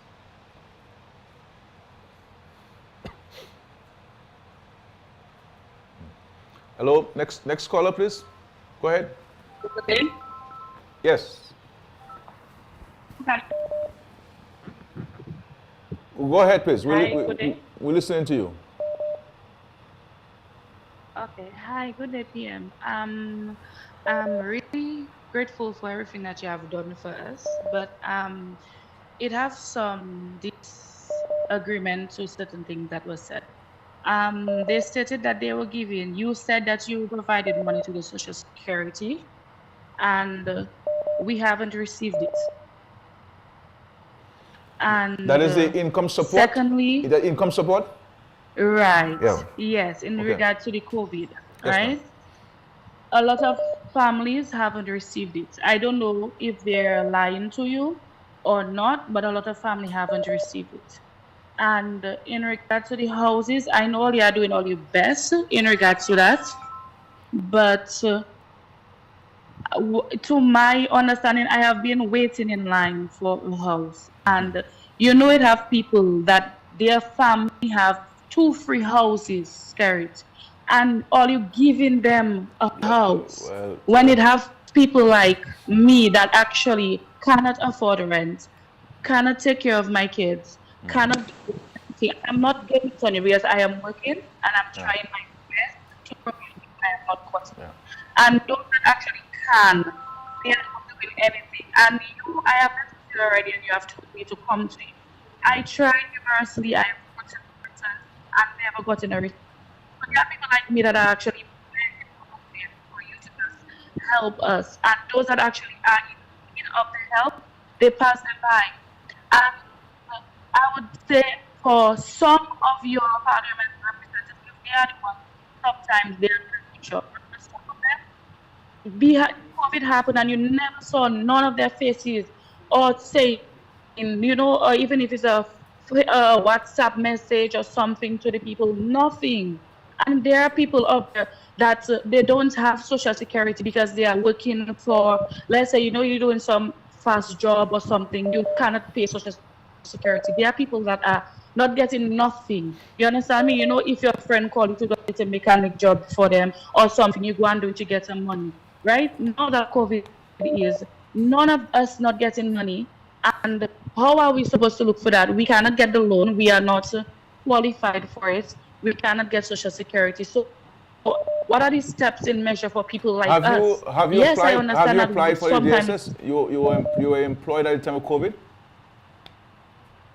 Excuse me? Were you employed at the time of COVID-19? Yes, I was. And so have you applied to the DSS? The COVID test? Have you applied to the DSS, the Dominican Social Security, for the funds? Yes, I have, but they are not providing it Have to you people like applied? me. One. Have you applied? Yes, I have applied. You have applied. Yes. Okay. But we have your number, so we will give you a call, darling, okay? We'll give you a call. Okay, thank you. I'm gonna make sure we call you. But first of all, I don't know. I'm not sure about people having 3-4 houses and we still get them homes. If you know of names, I would certainly need to know of this thing, so that can be corrected. But that is not the intention of the government. That is not the government's policy.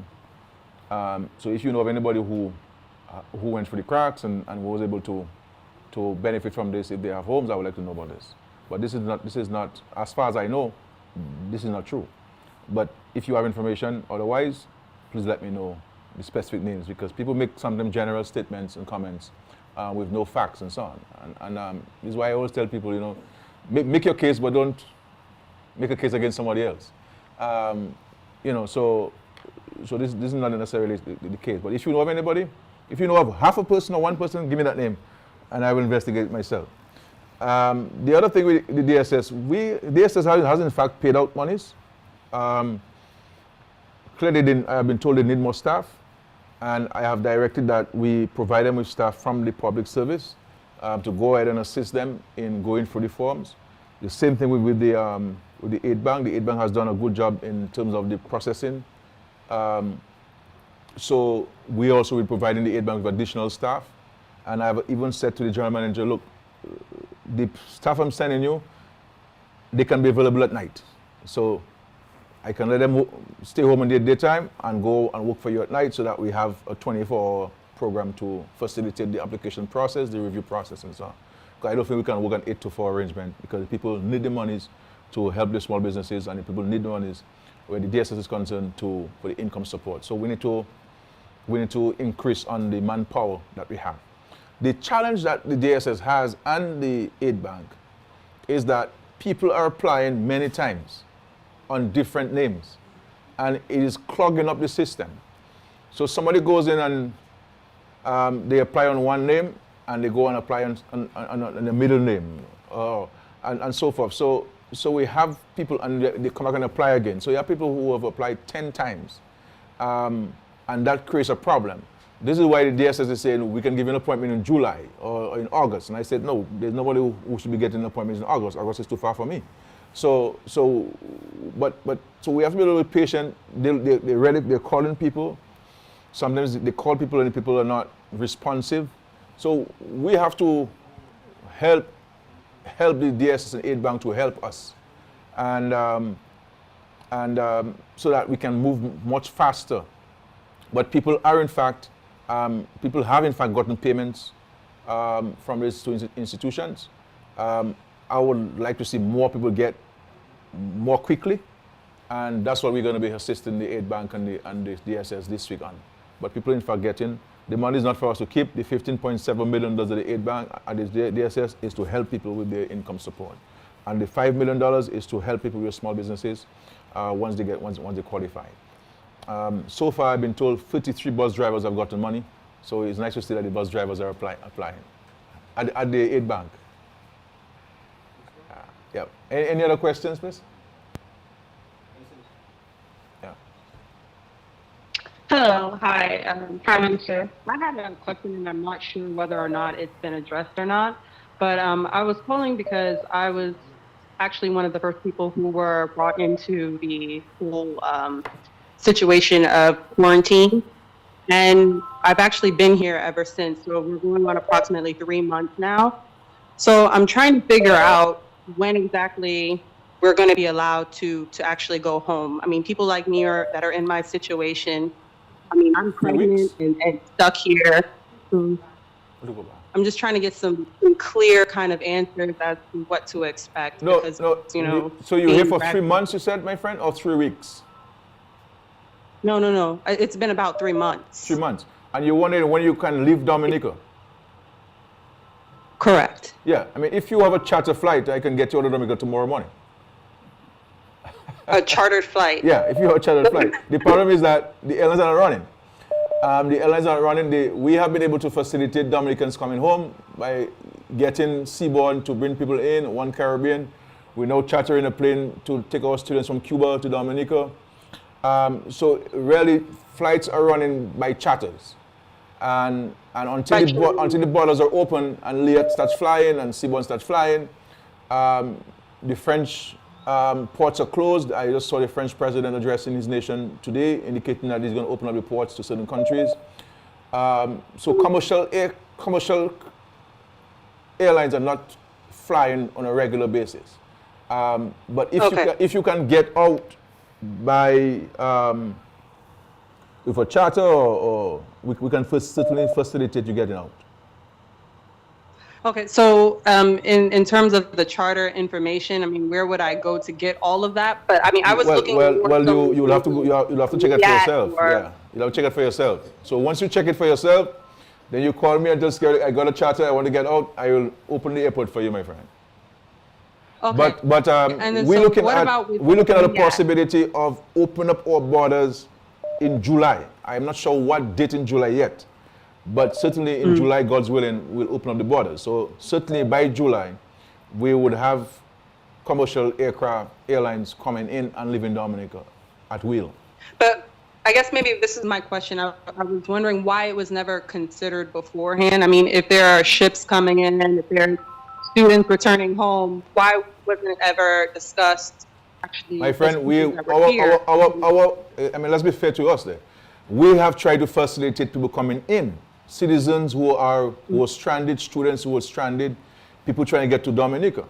To tell the government that it now has to preoccupy itself with getting people to go back to America or go back to England can't be the government's responsibility in this circumstance.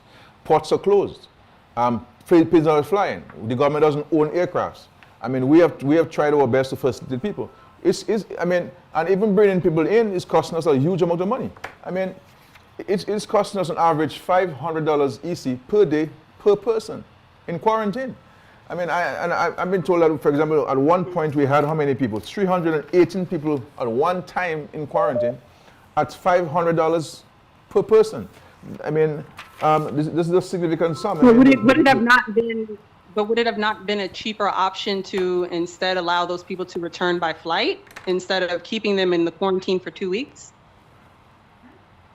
You're speaking about yourself particularly, darling. But when you have students, I mean, let's be fair. I mean, you came into Dominica. Well, if you have to, I'm saying to you, if you want to get out, I can firstly get in out. But the government will not be the one who will get the flights for you.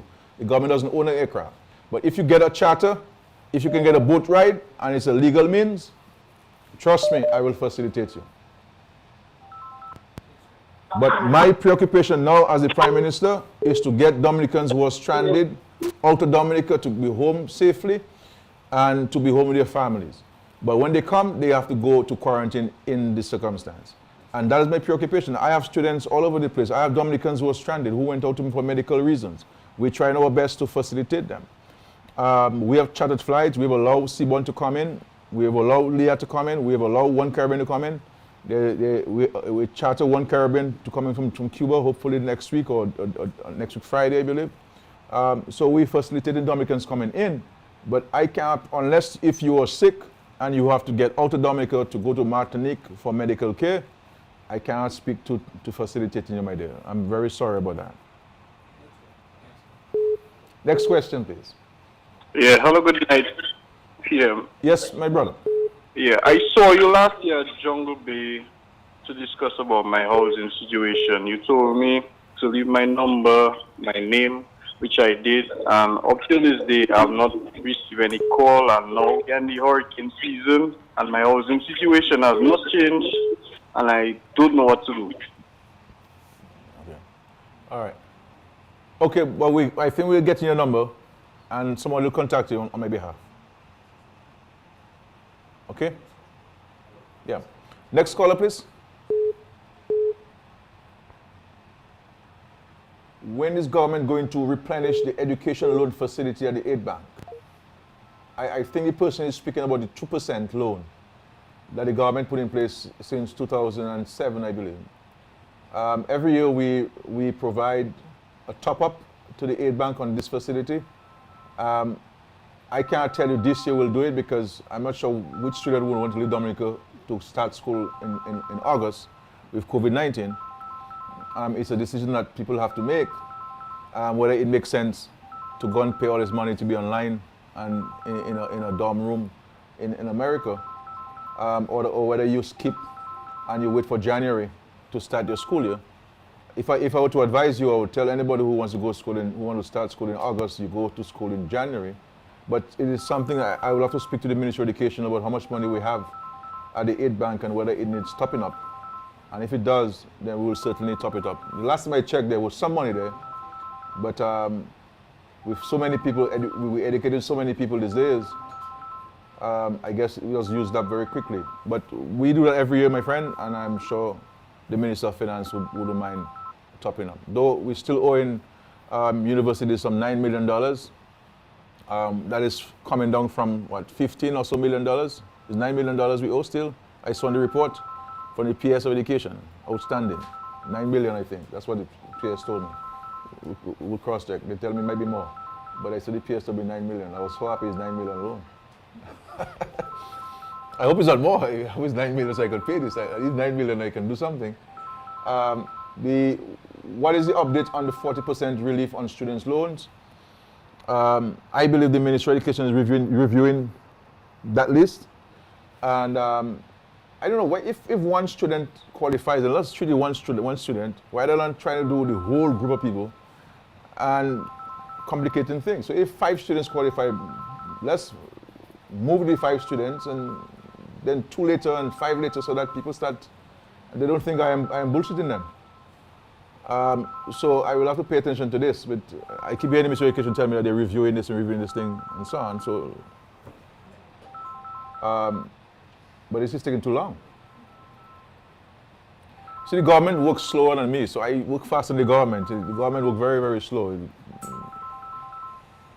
Yeah, too slow. Yes, go ahead, please. Hi, good evening, PM. Yes, sir. Good night. I'm calling from Transport North, calling on behalf of my 78-year-old grandfather. Right? From where? It's been almost 3 years. From where? Transport North. Chance. It's almost been 3 years since Hurricane Maria started, and it's also completely destroyed. So we seek assistance from Samaritan First. They expected the project to get done, and they left some materials, never got the work done or anything. After we invested almost $10,000 into a foundation to get the house built, nothing was done for it. So we are aware that there is a housing program by the government. So my mom applied for him. She applied on behalf of him, and we've just been hearing. We've been waiting for word for months now, for like 2 years now. So we just like to know what's the situation, because we see houses started in Chance. We see things going up in Portsmouth. We know they're part of the housing program. So we just like to know, because when she applied for him, we were assured that he would receive a house because of his situation. Because he is visually impaired. He lives in his son's house for the past 2 years. And it's really a great concern to him every single day. So we just really like some assurance. But we'll get your number, I'm sure, on the call. So we have your number. We'll contact you on this so that I can be advised on what the specific issue where your grandfather is concerned, and to see what needs to be done. Okay?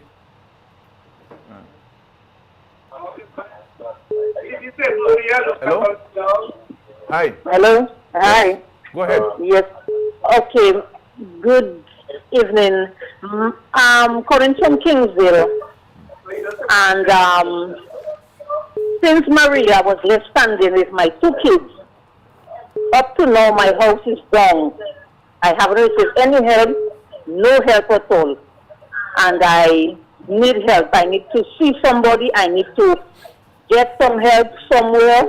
I just need help, and I'm tired. It's almost, it's another hurricane season, and I'm just out of it. I don't know what I'm going to do, what's going to happen to me and my 2 children. So I would really like to hear from you. What should I do? Well, because I sent in a lot of applications. Sorry, Mr. Prime Minister. I sent in a lot of applications through Jai. I gave our new parrot right now. I even extended to the one in Grand Bay just to see where I can get a little help. And up to now, nothing. Well, So we'll certainly make contact with you and investigate your particular matter. You know, so I will get to know exactly what the issue is in respect to your request.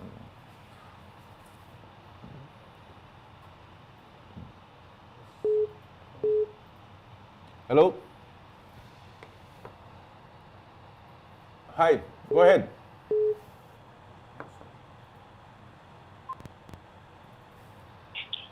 Good Hello? evening. Yes, sir. Good evening. Yes, sir. Go ahead, please. I'm calling from Kulibi Street. Hello? Yes, sir. Go ahead, please. We're hearing you. I'm calling what is in place housing for the people of Kulibi Street? Yeah. Yes. Yeah, well, as you know, I mean, there's several homes which we need to relocate in Kulibi Street, especially the low-lying ones, the ones along the river. And we had started the process of acquiring the lands in Mako Street from the National Bank for the relocation of those residents. That is work in progress. I am a little bit disappointed that we have not, we're not as far as we should be, and so I accept that. And my hope is that the Ministry of Housing can crank up on this and to bring some kind of finality to the processes involved with the finalization of the construction of those homes for the residents of Kulibi Street. So we take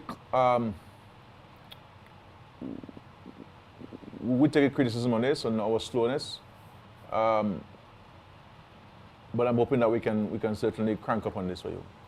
Yeah.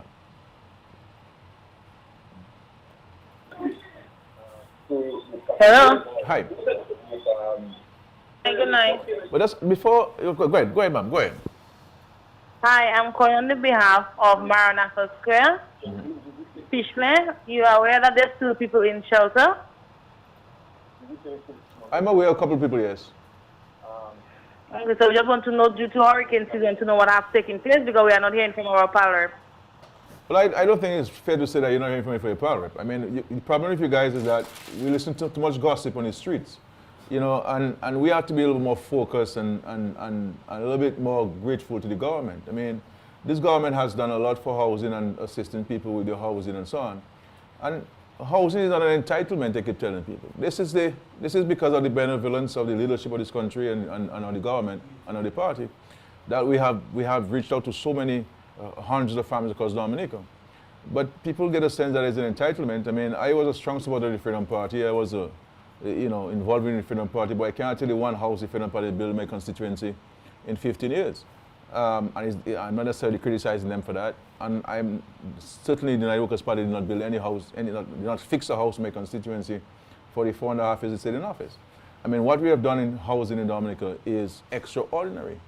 I mean, we have caused a revolution in housing and improving people's access to housing and you know, all income groups in this country, whether it is through construction of homes, whether it's through highly concessionary interest rates, we've done so. But people have to accept that the government cannot satisfy everybody's needs at the same time. You know, I mean, but we have to be happy that people are benefiting and our turn will come.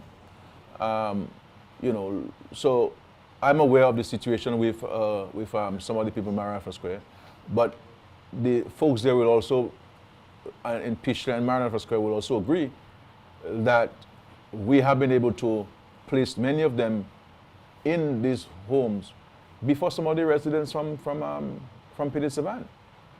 Before some of the residents from Petit Savan. And sometimes it is, you know, we're human beings, and sometimes you almost get discouraged by the comments that people make, you know, about these things. You know, we have to, in this country, show a greater sense of gratitude. And I keep telling people, I don't want people to say thanks to me, you know, because I am just a messenger, I'm just an instrument, you know, of doing good. But we have to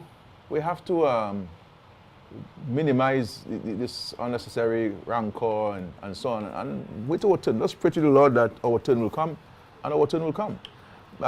And for the lady from Kingshill, I'm not sure. I mean, we have this $40 million World Bank housing project. The question is, did you apply for this project? Did you apply? This project is about to start. We have to engage and engage ourselves and position ourselves to take advantage of the opportunities that are available. You know, that are available. There are many people who applied for these homes. We have started finalizing the qualifying people.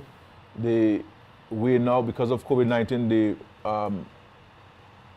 design and supervisory firm cannot come into the country, and they're looking to make alternative arrangements for the supervision of the housing project. Once we put that in place, we will see the commencement of actual construction of homes under the World Bank Finance housing program. So, I mean, what this government has done is extraordinary, and I'm not boasting the government. As you know, people know me. I clothe myself in humility, so I'm not boasting the government. I'm just drawing the people's attention what we have done and what we continue to do. And even heavily criticized. People criticize us for giving people free homes. I mean, people criticize me for giving people free homes. But I believe that one of the ways to address poverty is through housing, and we'll continue on this. We have a lot more homes to build, and we'll continue to build those homes for the benefit of so many families who need one. So I'm hoping that in the next few days we can settle the remaining number of homes in Bellevue Chopin and put this project to a close. But we will never be able to satisfy everybody at once. I mean, if you have 30 homes and 130 people apply, you can only get 30, you know, at a time. And people have to understand this, you know. So, but we will make every effort to ensure that we can help as many people in a shorter period of time as possible.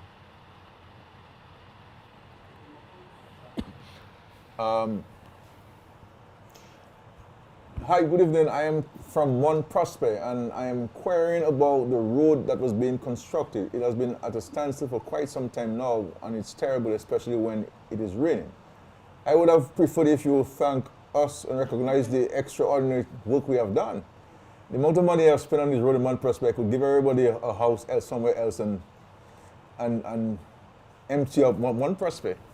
I mean, the slope stabilization in One Prosper has cost us, I mean, Jesus Christ, I mean, just to cut, it's a lot of money. We spent, I mean, millions and millions and millions just for slope stabilization. And as you know, we had done the drains in Upper One Prosper. We had done the surface of asphalt. The quality was not good, so the contractor has to come in to rip off the asphalt and replace it. We started some concrete works in Lower One Prosper, close to where Ambassador Charles's home is. And the next step is to continue to surface the rest. There's some contractual payment issues with the contractor. I'm hoping that we can resolve this. And once we resolve this, we will recommence.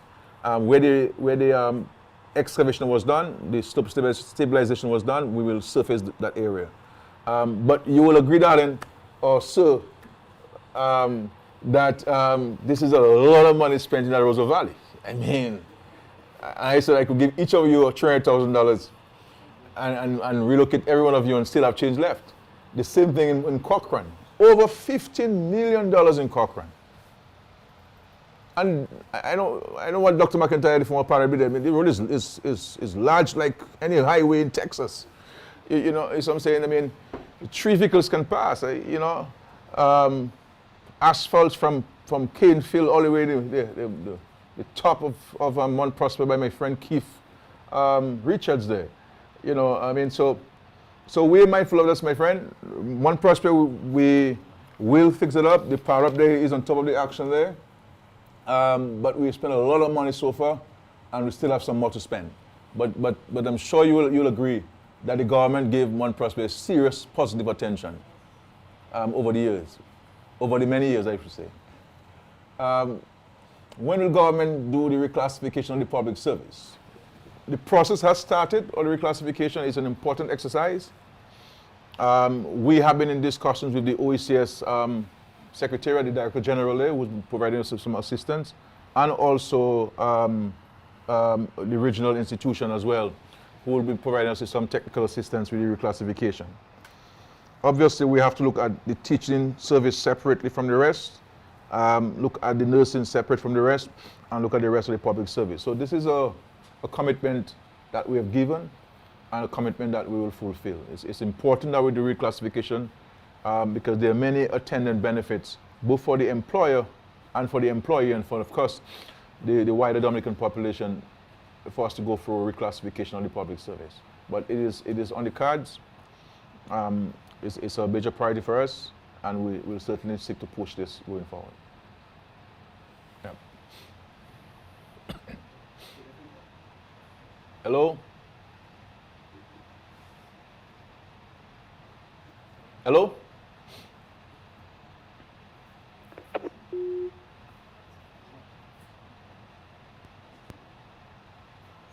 Hello? Hi, go ahead, please. Hello, good evening. Hi, please. Hello, good evening, sir. Yep, I'm hearing you. Yes, ma'am. Yes, good evening, sir. Good evening, Mr. Prime Minister. Yes, good evening to you. Good evening. Yes, I just have one concern, sir. After Maria, you promised that everybody's house who was destroyed will get assistance. Now I know of this lady, she's an elderly, she's 80 and over, and she hasn't gotten anything from the government. She's 80 and over, and she hasn't gotten any assistance from the government. And now the hurricane season is Well, coming. let me ask you a question, I was Dan. wondering- Let me ask you a question. Does this lady have family? Yes, she does have Yeah, but family. so where's the family? I mean, see, that's the problem, you know. I mean, let us be fair to the government now. I mean, we have situations where, and it's a discussion we need to have in this country. People have to take care of their parents and grandparents, first and foremost. There are people with big homes, upstairs and downstairs, 3-story building, and their parents and grandparents are living in deplorable conditions. And sometimes people next door.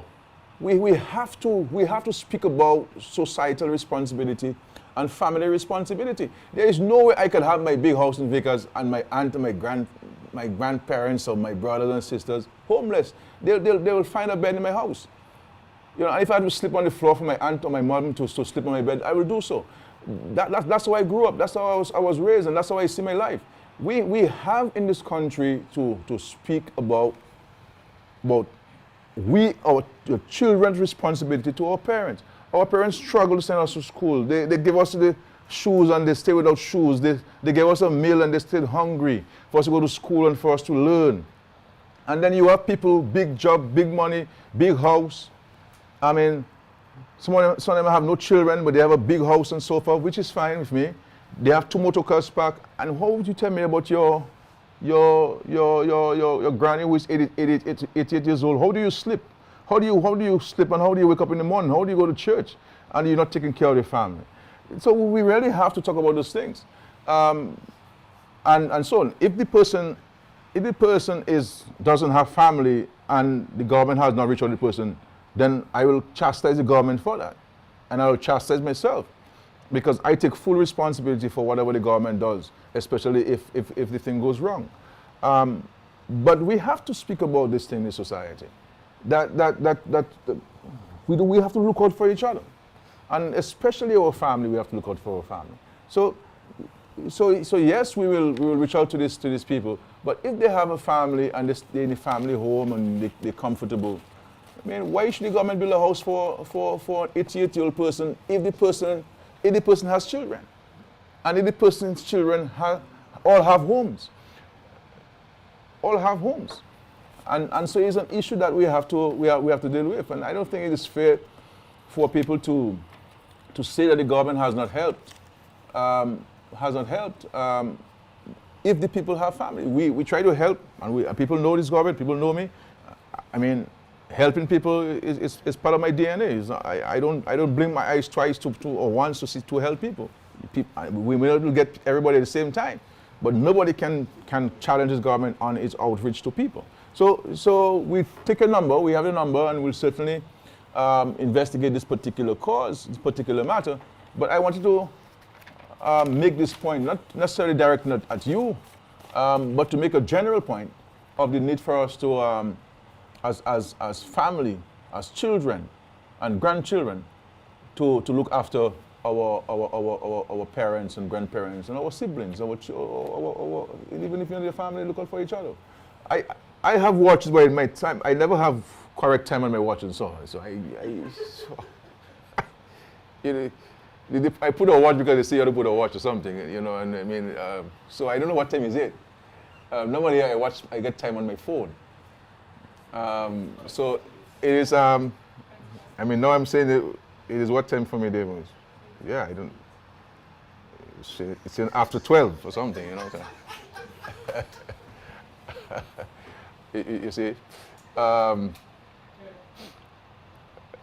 So what time do we end? So 8 o'clock. And what time is it now? 20 past.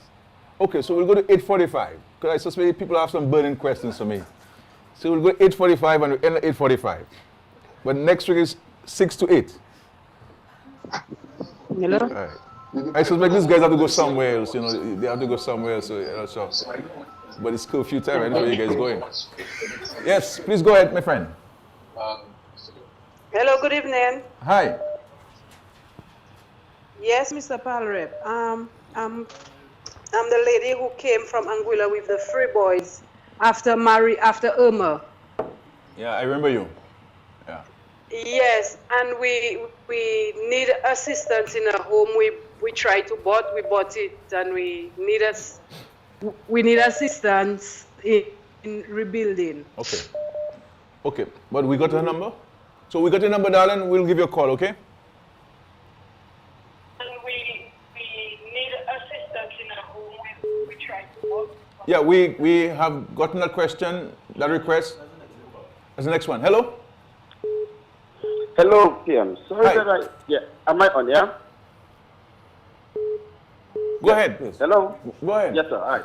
I'm sorry that I have to call back twice, sir. I am just a bit taken aback by listening to a lot of callers calling. And I get the impression that a house is like an entitlement to people, and the people are realizing that it is a privilege. I know the government has spent millions of dollars assisting thousands of people. Not one has called tonight to thank the Prime Minister, the government, for what it has done. And a lot of people sometimes have been very unfair and unrealistic and not thinking that the government has a lot of people to attend to. And to be making such a demand is not fair to you. We have a lot of people, even in Dominica, who are benefiting the wealth and riches of their parents and grandparents and not using the resources of these people to assist themselves. But yet still they're making a demand on the government for the government to help them, and that is not fair. In the United Kingdom, you know what the government is doing?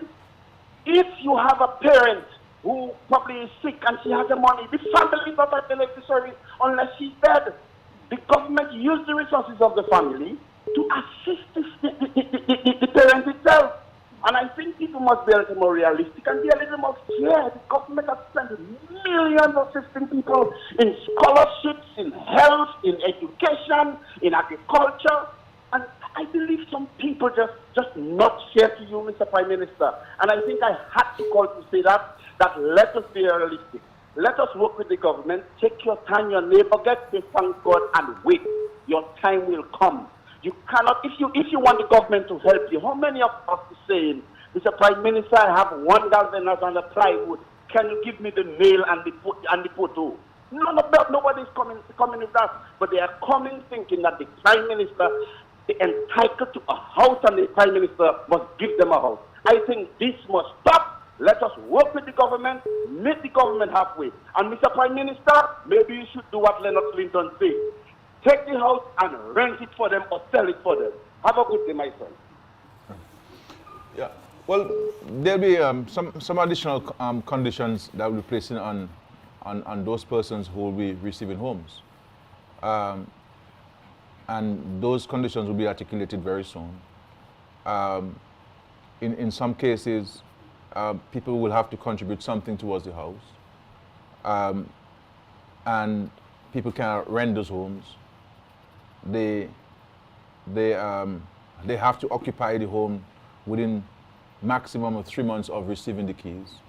Because if you apply for a home and you say that you are in a difficult situation, you should want to occupy the home immediately. And so there are certain conditions that we're going to be placing on these homes.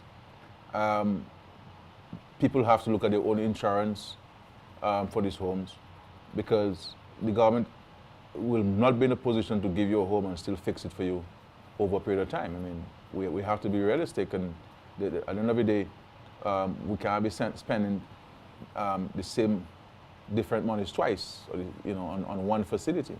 So there's some changes that are going to be made to these homes, and to how people go about having access to these homes.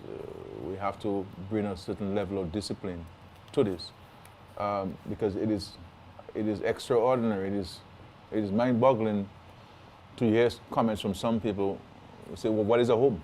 What is an apartment?" Well, a home is a basic need. We all, as human beings and people in the animals in the animal kingdom, we all aspire to a home, and the government has facilitated, thousands of Dominicans to own a home, and I think we have to show appreciation for that. But certainly, we are reviewing these things, and we will be placing some additional conditions on those who would receive those homes. Yeah, caller, please.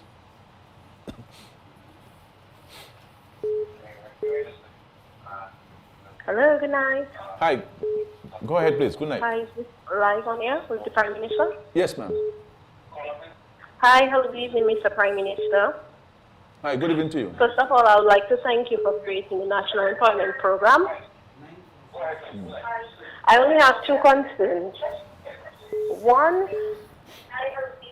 I'd like to know if there will be a financial institution for serious workers under the National Employment Program to have loans, because whenever we go to financial institutions such as the credit union or NBD, we are being denied loans to build our home for our family.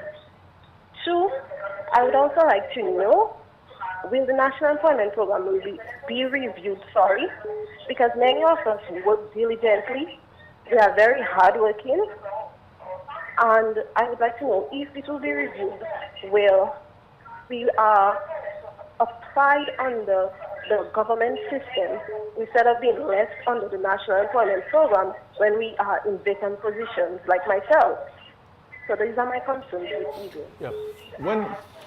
When we created the National Employment Program, it was to provide experience to people who would have just left school. And so they would have gotten some work experience and place them in a better situation to attract more permanent employment. And there were additional aspects of the NEP that came about: community enhancement, beautification, and so forth. We've placed people in the private sector, we've placed people in the public service, and many have found themselves permanent employment with the employer. So the people who would have found permanent employment in the public service, the people who would have found permanent employment in the private sector based on their own deportment and their whole attitude towards work. And so it was not created for any permanence or permanent appointment, because really one is considered to be an intern. The challenge we have in many aspects with the NEP, one of the challenges, is that people don't want to avail themselves to opportunities for permanent employment. Because one of the conditions which we had set on the NEP when it was introduced back then was that for us to renew your contract, you would have to show that you have made efforts to seek permanent employment, but have failed to do so. And we have found in many instances, and then the NEP would have served as a database of skill sets. So if an employer or an investor wants employees or people to work, they would send to the NEP and say, look, I need 5 people with the following skills and qualifications. And we would have checked in our database and say, look, we have 20 people with those skills and qualifications. And we would send the names to that prospective employer, who would then interview these people and take the 5 from the 20 whom he would have. We have done some of that, and in some cases people are not prepared to avail themselves of this permanent employment. So the NEP is going to be brought back to its original structure. And I'm hoping that the paper comes to Cabinet this week to bring the NEP back to greater structure, greater accountability. People have to come to work. People have to work diligently. And I must say, the vast majority of people who honor the NEP work very hard, work very diligently. They love what they do, and they give a fair day's work for a fair day's pay. So the NEP is going to be for us. We're not going to get rid of it. That's a commitment I give. But we have to bring a greater sense of discipline and accountability where the people who are engaged on NEP are concerned. So they'll be restructured and so forth. What we have been talking about to address your particular concern about the loans is to look at whether we should not, for example, people under the Community Enhancement Project, they have a 6-month contract. The idea is, should we not look at doing a year or 2, and people who are employed in the public service or employed in the private sector, should we not look at a 2-year contract rather than a 1-year contract as it currently is? So all of these things are on the table for consideration and review. And once we come up with some decisions, then we'll make them available to the public and so on. So I am aware of the challenge that some of you are having in respect to being able to get particular loans, especially loans to build a home. So that's an issue that we need to find a way of addressing. Yes. You say, when the borders are opened, if coming from the UK, will I have to go into mandatory quarantine? Will I have to travel with my test certificate to avoid mandatory quarantine? And should that test certificate be issued 2 weeks prior to travel? Certainly not 2 weeks before travel. Certainly not 2 weeks before travel. We have not come to a conclusion on how will we treat with citizens and visitors once they arrive. We know that some kind of test will need to be administered. We're also debating within the government system with the Ministry of Health, or discussing rather, the issue of whether the traveler whether a test taken by the traveler from the country he or she is coming from would suffice, and if it would suffice, what would be the time limit? So how soon or how close to your date of arrival in Dominica you would have to take a test? Is it 24 hours before? Is it 48 hours, or is it 72 hours? So all of these things are being discussed, and once we finalize this, I will be in a position to give you the precise protocol that we'll be following. But certainly, to protect the population, some kind of testing will need to be done. On the issue of mandatory quarantine, we have not concluded on that either. We're still discussing this. As I said, for me, it makes no real sense if we're going to open up our borders and we're going to tell a tourist that you have to go to quarantine. So I believe testing is the thing that we have to focus on, and we are building our capacity to do more tests in a shorter period of time, so that we can facilitate people. Now, when you adjust that, a few people will come. But as time goes by, a lot more people are going to come, and you're going to have to determine what is the real capacity or the efficacy in the testing and the facilities that you have in being able to test so many people at one time. So, as I said, we're discussing on the CARICOM level, we're discussing at the national level. There's no reference you can go to, there's no best practices that you can follow. Every country is trying something out, different things, taking bits and pieces here and putting together. It's just a trial and error. And but the key is, what is the risk threshold you want to work on, and what can you do to mitigate against the risk that you're going to have?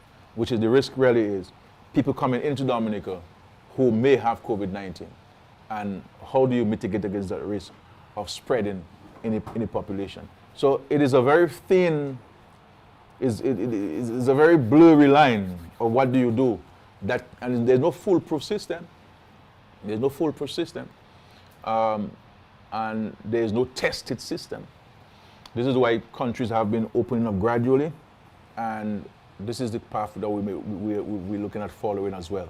But most countries are still in lockdown. Most countries' borders are still closed. In the United Kingdom, where you are, the airlines are at odds with the government of the United Kingdom on mandatory quarantine of passengers and so on. So it's a debate, it's a discussion which we have to continue to have. And I'm hoping that, as I said, I'll be in a better position in the next few days to give you more details on this. So let us take this forward. Okay. PM, what about the Rust compound? When can we see some much needed activities there? And are you going to invite another school to come in to occupy the compound? I'm having a meeting tomorrow morning at 10 o'clock by Zoom with the developers, with the investors. There are some outstanding issues that we have to address. And I'm hoping that coming out of this meeting, I can have more definitive schedules for this. Give me until tomorrow to have this meeting with the developer, with the investor, and I'll be in a better position to consider this. But we are keen on this. We look forward to this investor being able to carry out the duties. Obviously, with this COVID-19, it has sent everything in tailspin in this world, and we just have to hope that things can get back to normal as soon as possible. Mao is a problem when driving big trucks. It's creating a mess. Even the people sitting along the roadside, that's close to the lab, right? Causing obstruction. What the government has in plan for this road? To do the bypass in Mao, as you know, is a huge cost. There are discussions internally about the bypass in Massac in the first instance.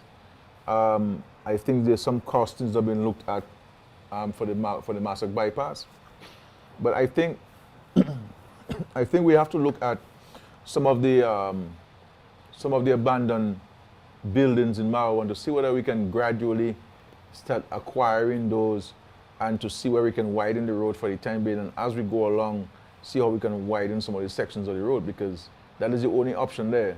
The other option is to go by the bay. And that in itself will be a huge cost with the sea defense wall. Plus, you run the risk of impacting negatively the fishing, which is a major source of employment for the people of Maho. So it's a discussion that needs to be had, and a number of things need to be looked at before a final determination is made on this. But I accept entirely your concern there. It's a real bottleneck, and if all of this construction taking place in Dominica with bigger trucks now than before, it is a major issue there. Any date set on the budget address? Not yet. Not yet. Budget address, COVID-19, Hurricane Maria, you really do not want to be the Minister of Finance of Dominica, But God is good, and certainly But there are some exciting things that we put in the budget. One of them is focusing the small business, and I will discuss some of that later down at some point. Okay. Hello?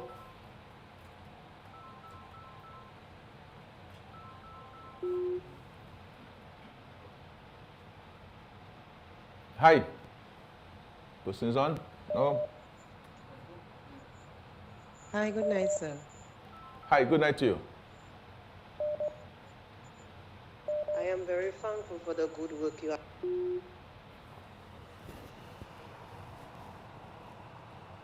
Go ahead. We're hearing you. Food color. Okay. Hello, go ahead, please. Good night. Good night, Prime Minister. Hi. I must congratulate you on the work that you are doing in Dominica. I'm very happy to see how Dominica is moving forward and what you have done so far in COVID-19.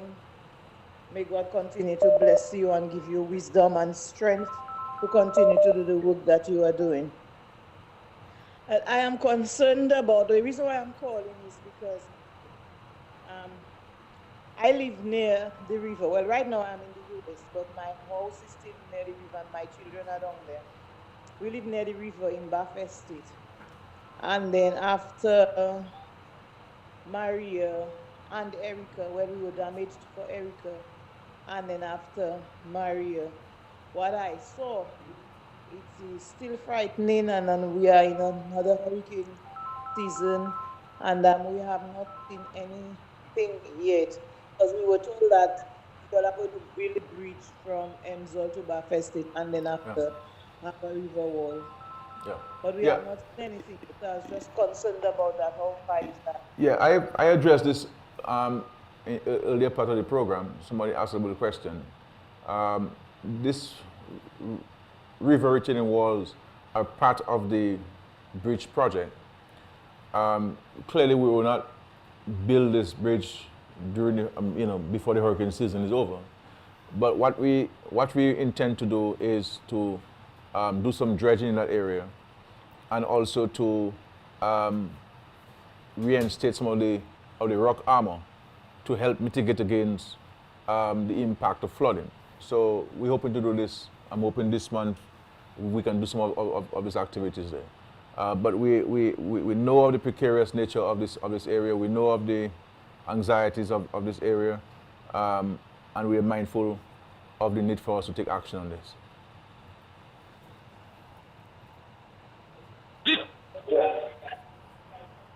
Hello? Yes, good night. Hi. Good night, PM. Good night. I'm calling from Wesley. Wesley. I want to congratulate you on a job well done. And I want to congratulate Fidel Grant on a job well done. Agriculture is blooming in Wesley. All farmers are back to the field. So I just want to congratulate you and Fidel Grant and all what you all are doing for Dominica. Good night. Thank you, darling. All right. Yeah. Okay. Yeah. Fidel Grant will be with me next Sunday. So he'll be with me next Sunday to talk agriculture. The plan is to bring a minister or two with me so that you can ask them questions directly. And I will also ask them questions myself, And they would have the questions in advance. So so you can ask them some questions specific to their ministries and so forth. And I want also, I know there has been some criticism of my colleagues and even myself of not being sufficiently responsive on WhatsApp and telephone calls. But just to say, we accept the criticism and we will seek to correct this as far as possible. But it's difficult to manage WhatsApp calls and WhatsApp messages. I certainly try my best to respond to as many as possible.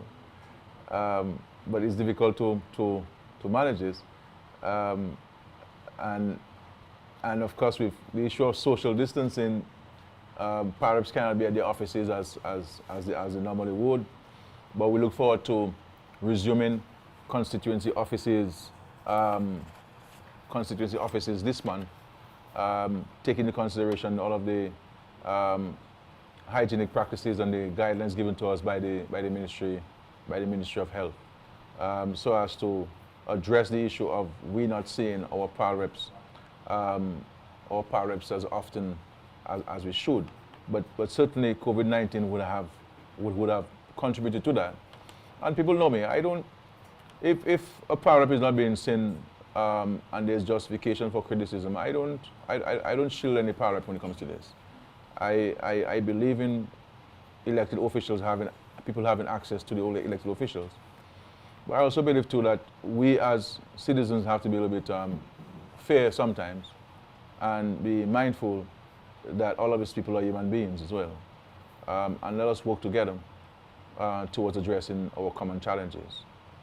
I've been told that tomorrow is World Elderly Abuse Awareness Day.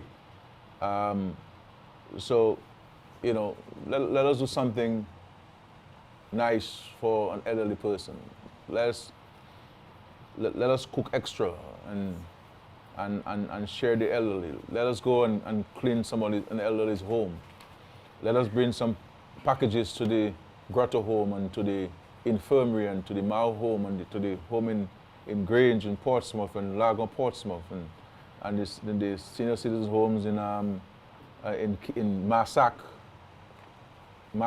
and also in Mount Daniel. Let us just reach out to them, you know, and tell them that we care about them and we do love them.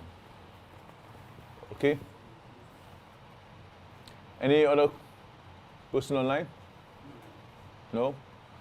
But I want to, it's 8:45, I've been told. It looks like the people who are helping me with this program have places to go. So they're watching they watch, and they have correct time, I don't, so I don't. But I'm happy to engage you and to your questions. I take no offense to your questions or your criticisms.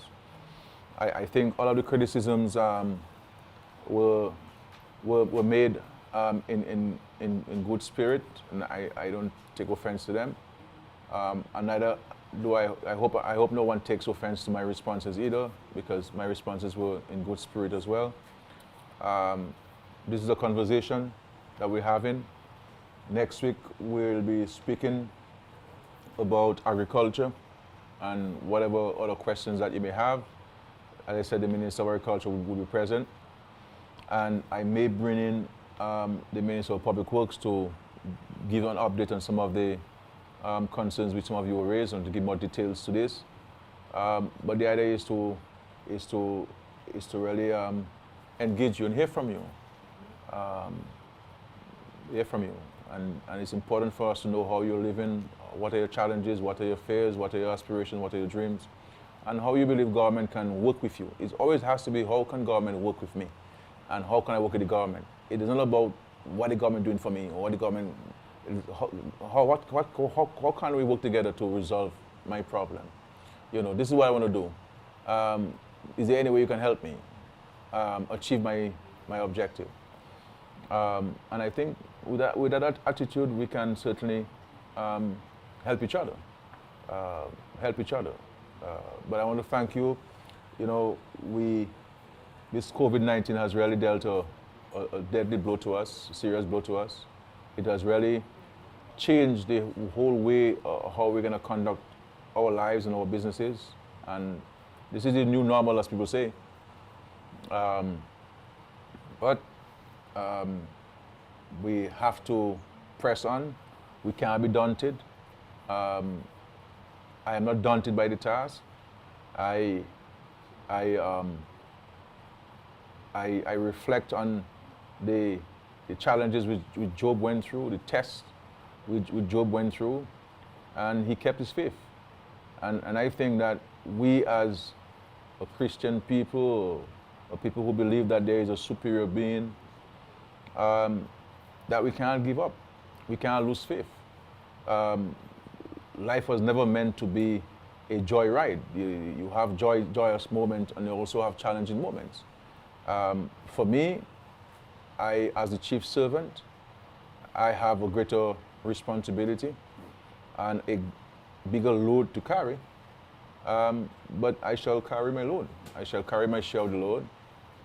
My hope and prayer is that each of us will carry our load and do our part, as small as it may be.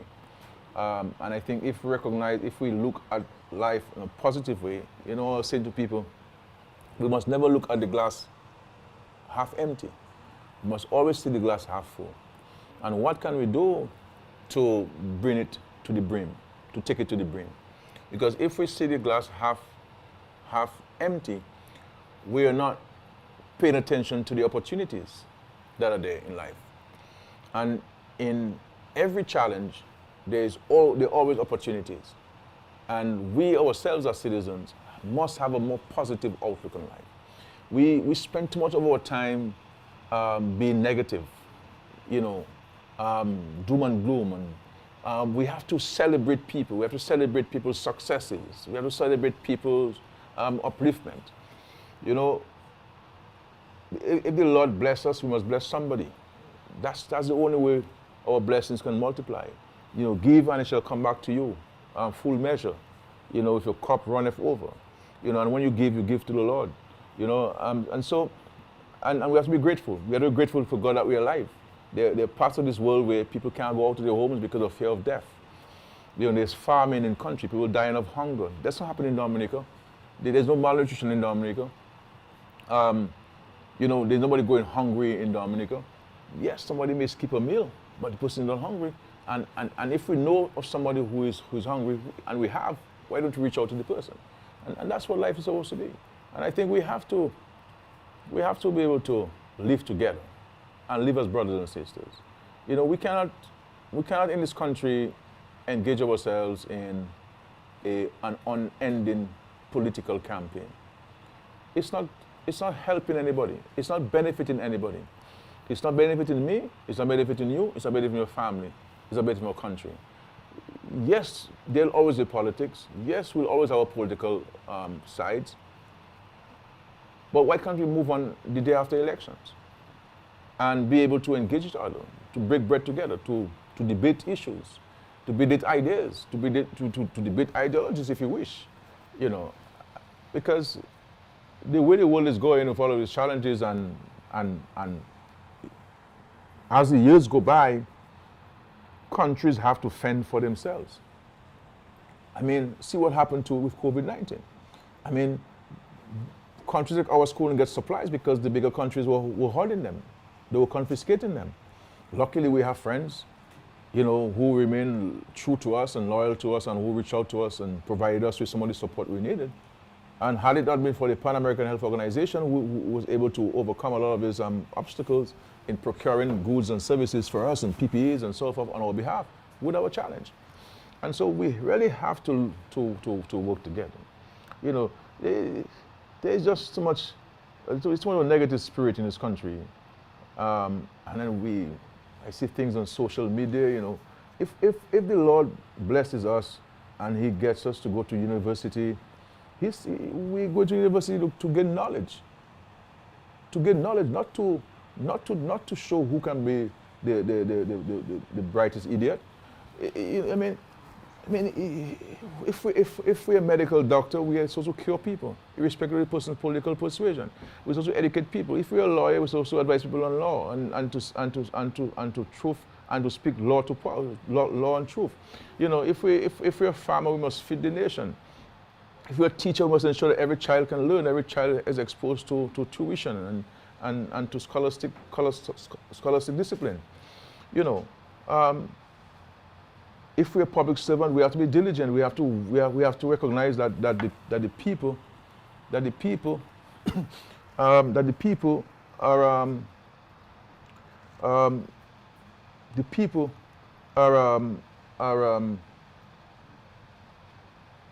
are helped, and that we can reach out to each other. How do we say that we're a Christian nation? How do we talk about church and Bible and now people on Zoom we're following church and we're not looking out for people, that we're negative? How can someone be a a religious leader and don't speak to half of his congregation? Is that what it was supposed to be? You know, what's happening?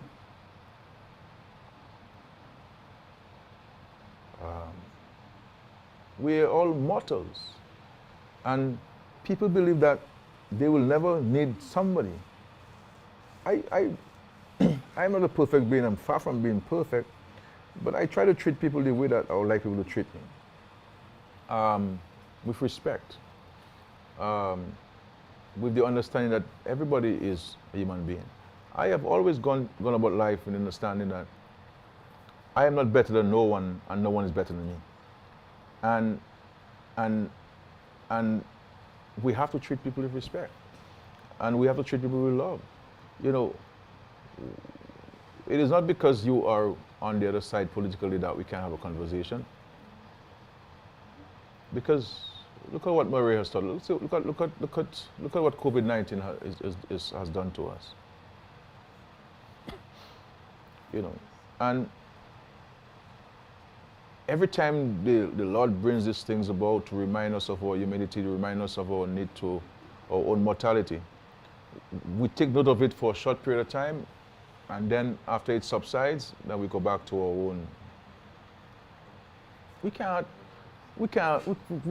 want to be a Cain and Abel. Why did Cain kill his brother Abel? Out of mere jealousy and envy. Nothing. That's it. What did it profit him?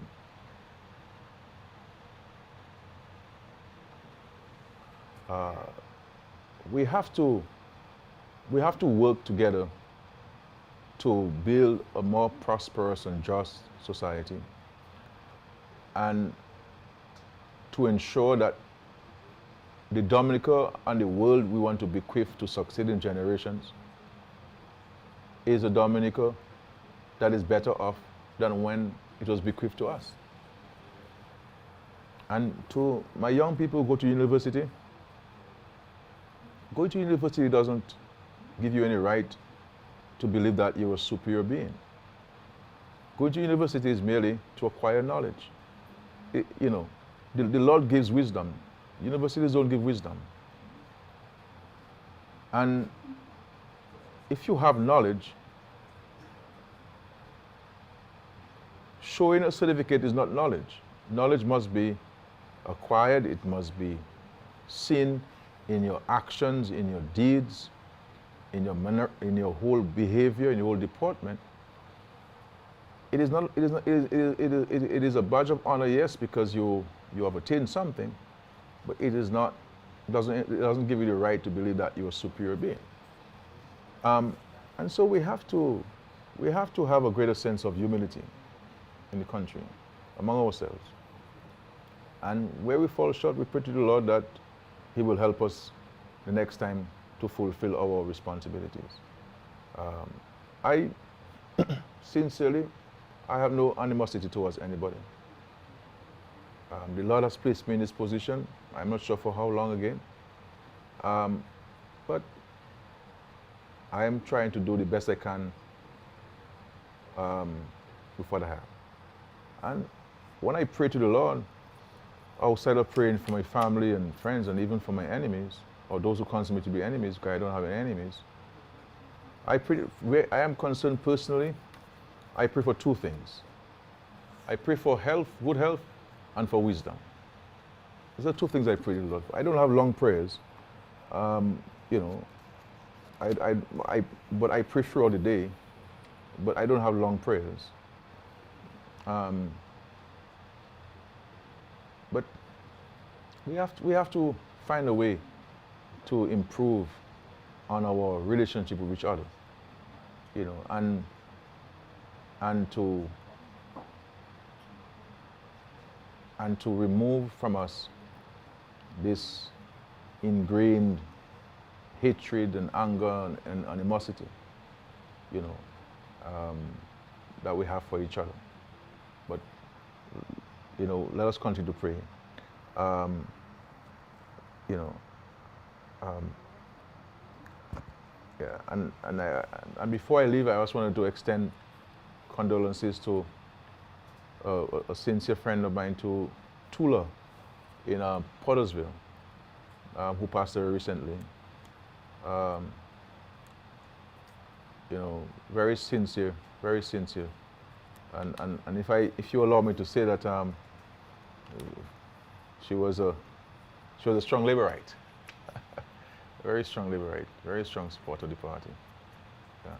But thank you very much for your calls, and for your comments, and for your questions, and for your suggestions. We look forward to an engagement next Sunday, God's willing. On this program, you will not get politics from me. I will not be speaking about politics. I may go on other programs and talk about politics and so on. But on this program, my preoccupation is about the people, what the government has to do, what the government is doing, and what the people would like the government to do that the government is not doing for them. So that's my focus. My focus is about government work, and so you won't get me to get involved in partisanship. I will put my labor hat and labor shit. I'll go on another program and talk politics and so on, because there are times you have to respond as a party leader, because I'm not dead. You understand? But on this program, positive vibes. Don't say, well, when I go in a program, the positive vibes, because I'm always positive, but I can throw 1-2 punches when the time requires, and I have to do so because I have an institution also to protect, to defend, and to promote. But on this program, I'm speaking to you as your Prime Minister. So, samedi Kavini, dimanche Kavini, dimanche au soir, 6h, on nous parle. Bonsoir tout le monde. Chebe fort, pas molli, on nous lité. Nous avons expérimenté une difficulté, mais nous passons à molli. Nous pour chebe fort, et puis on nous lité. On nous bâti pays nous. On nous garde assis dans l'autre, et puis faire ça, nous paye, et puis nous travaillons ensemble, nous tous qui bénéficient de travail ça là. Et par les place au temps pour faire division en pays là. Puis nous c'est un peuple, une famille, une nation. Et puis si nous sommes un peuple, une famille, une nation, pour que nous pouvons travailler ensemble. Nous avons toujours une différence entre nous. Puis en dans famille, il y a des jours pour parler et puis il y a l'autre.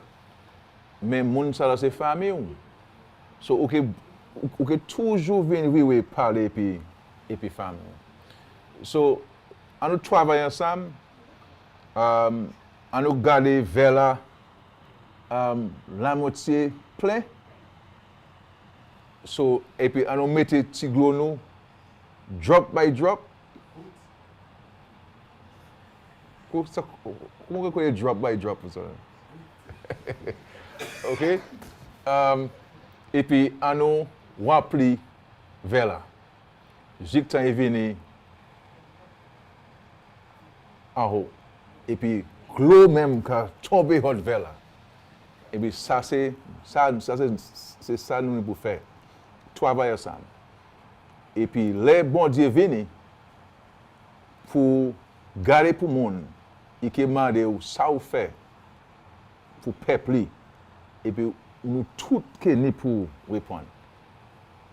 Check sur la me demande au Australie c'est ça ou voulez réponse ou les Jésus-Christ viennent pour juger la mort et puis ça qu'à vivre. So, je voulais prêcher l'évangile au soir là, puis j'ai après 9h. Mais peut-être dimanche prochain, avant de commencer, je vais faire une petite leçon, évangile. Évangile, nous regardons Matthieu 23. Nous allons parler comme ça. Bonsoir tout le monde. autant l'amour, dormez bien, levez, bon demain pour aller travailler, et puis à nous travailler ensemble pour Jésus nous et pour payer nous. Merci, merci, et puis nous pouvons parler encore dimanche prochain, si vous voulez. Thank you very much.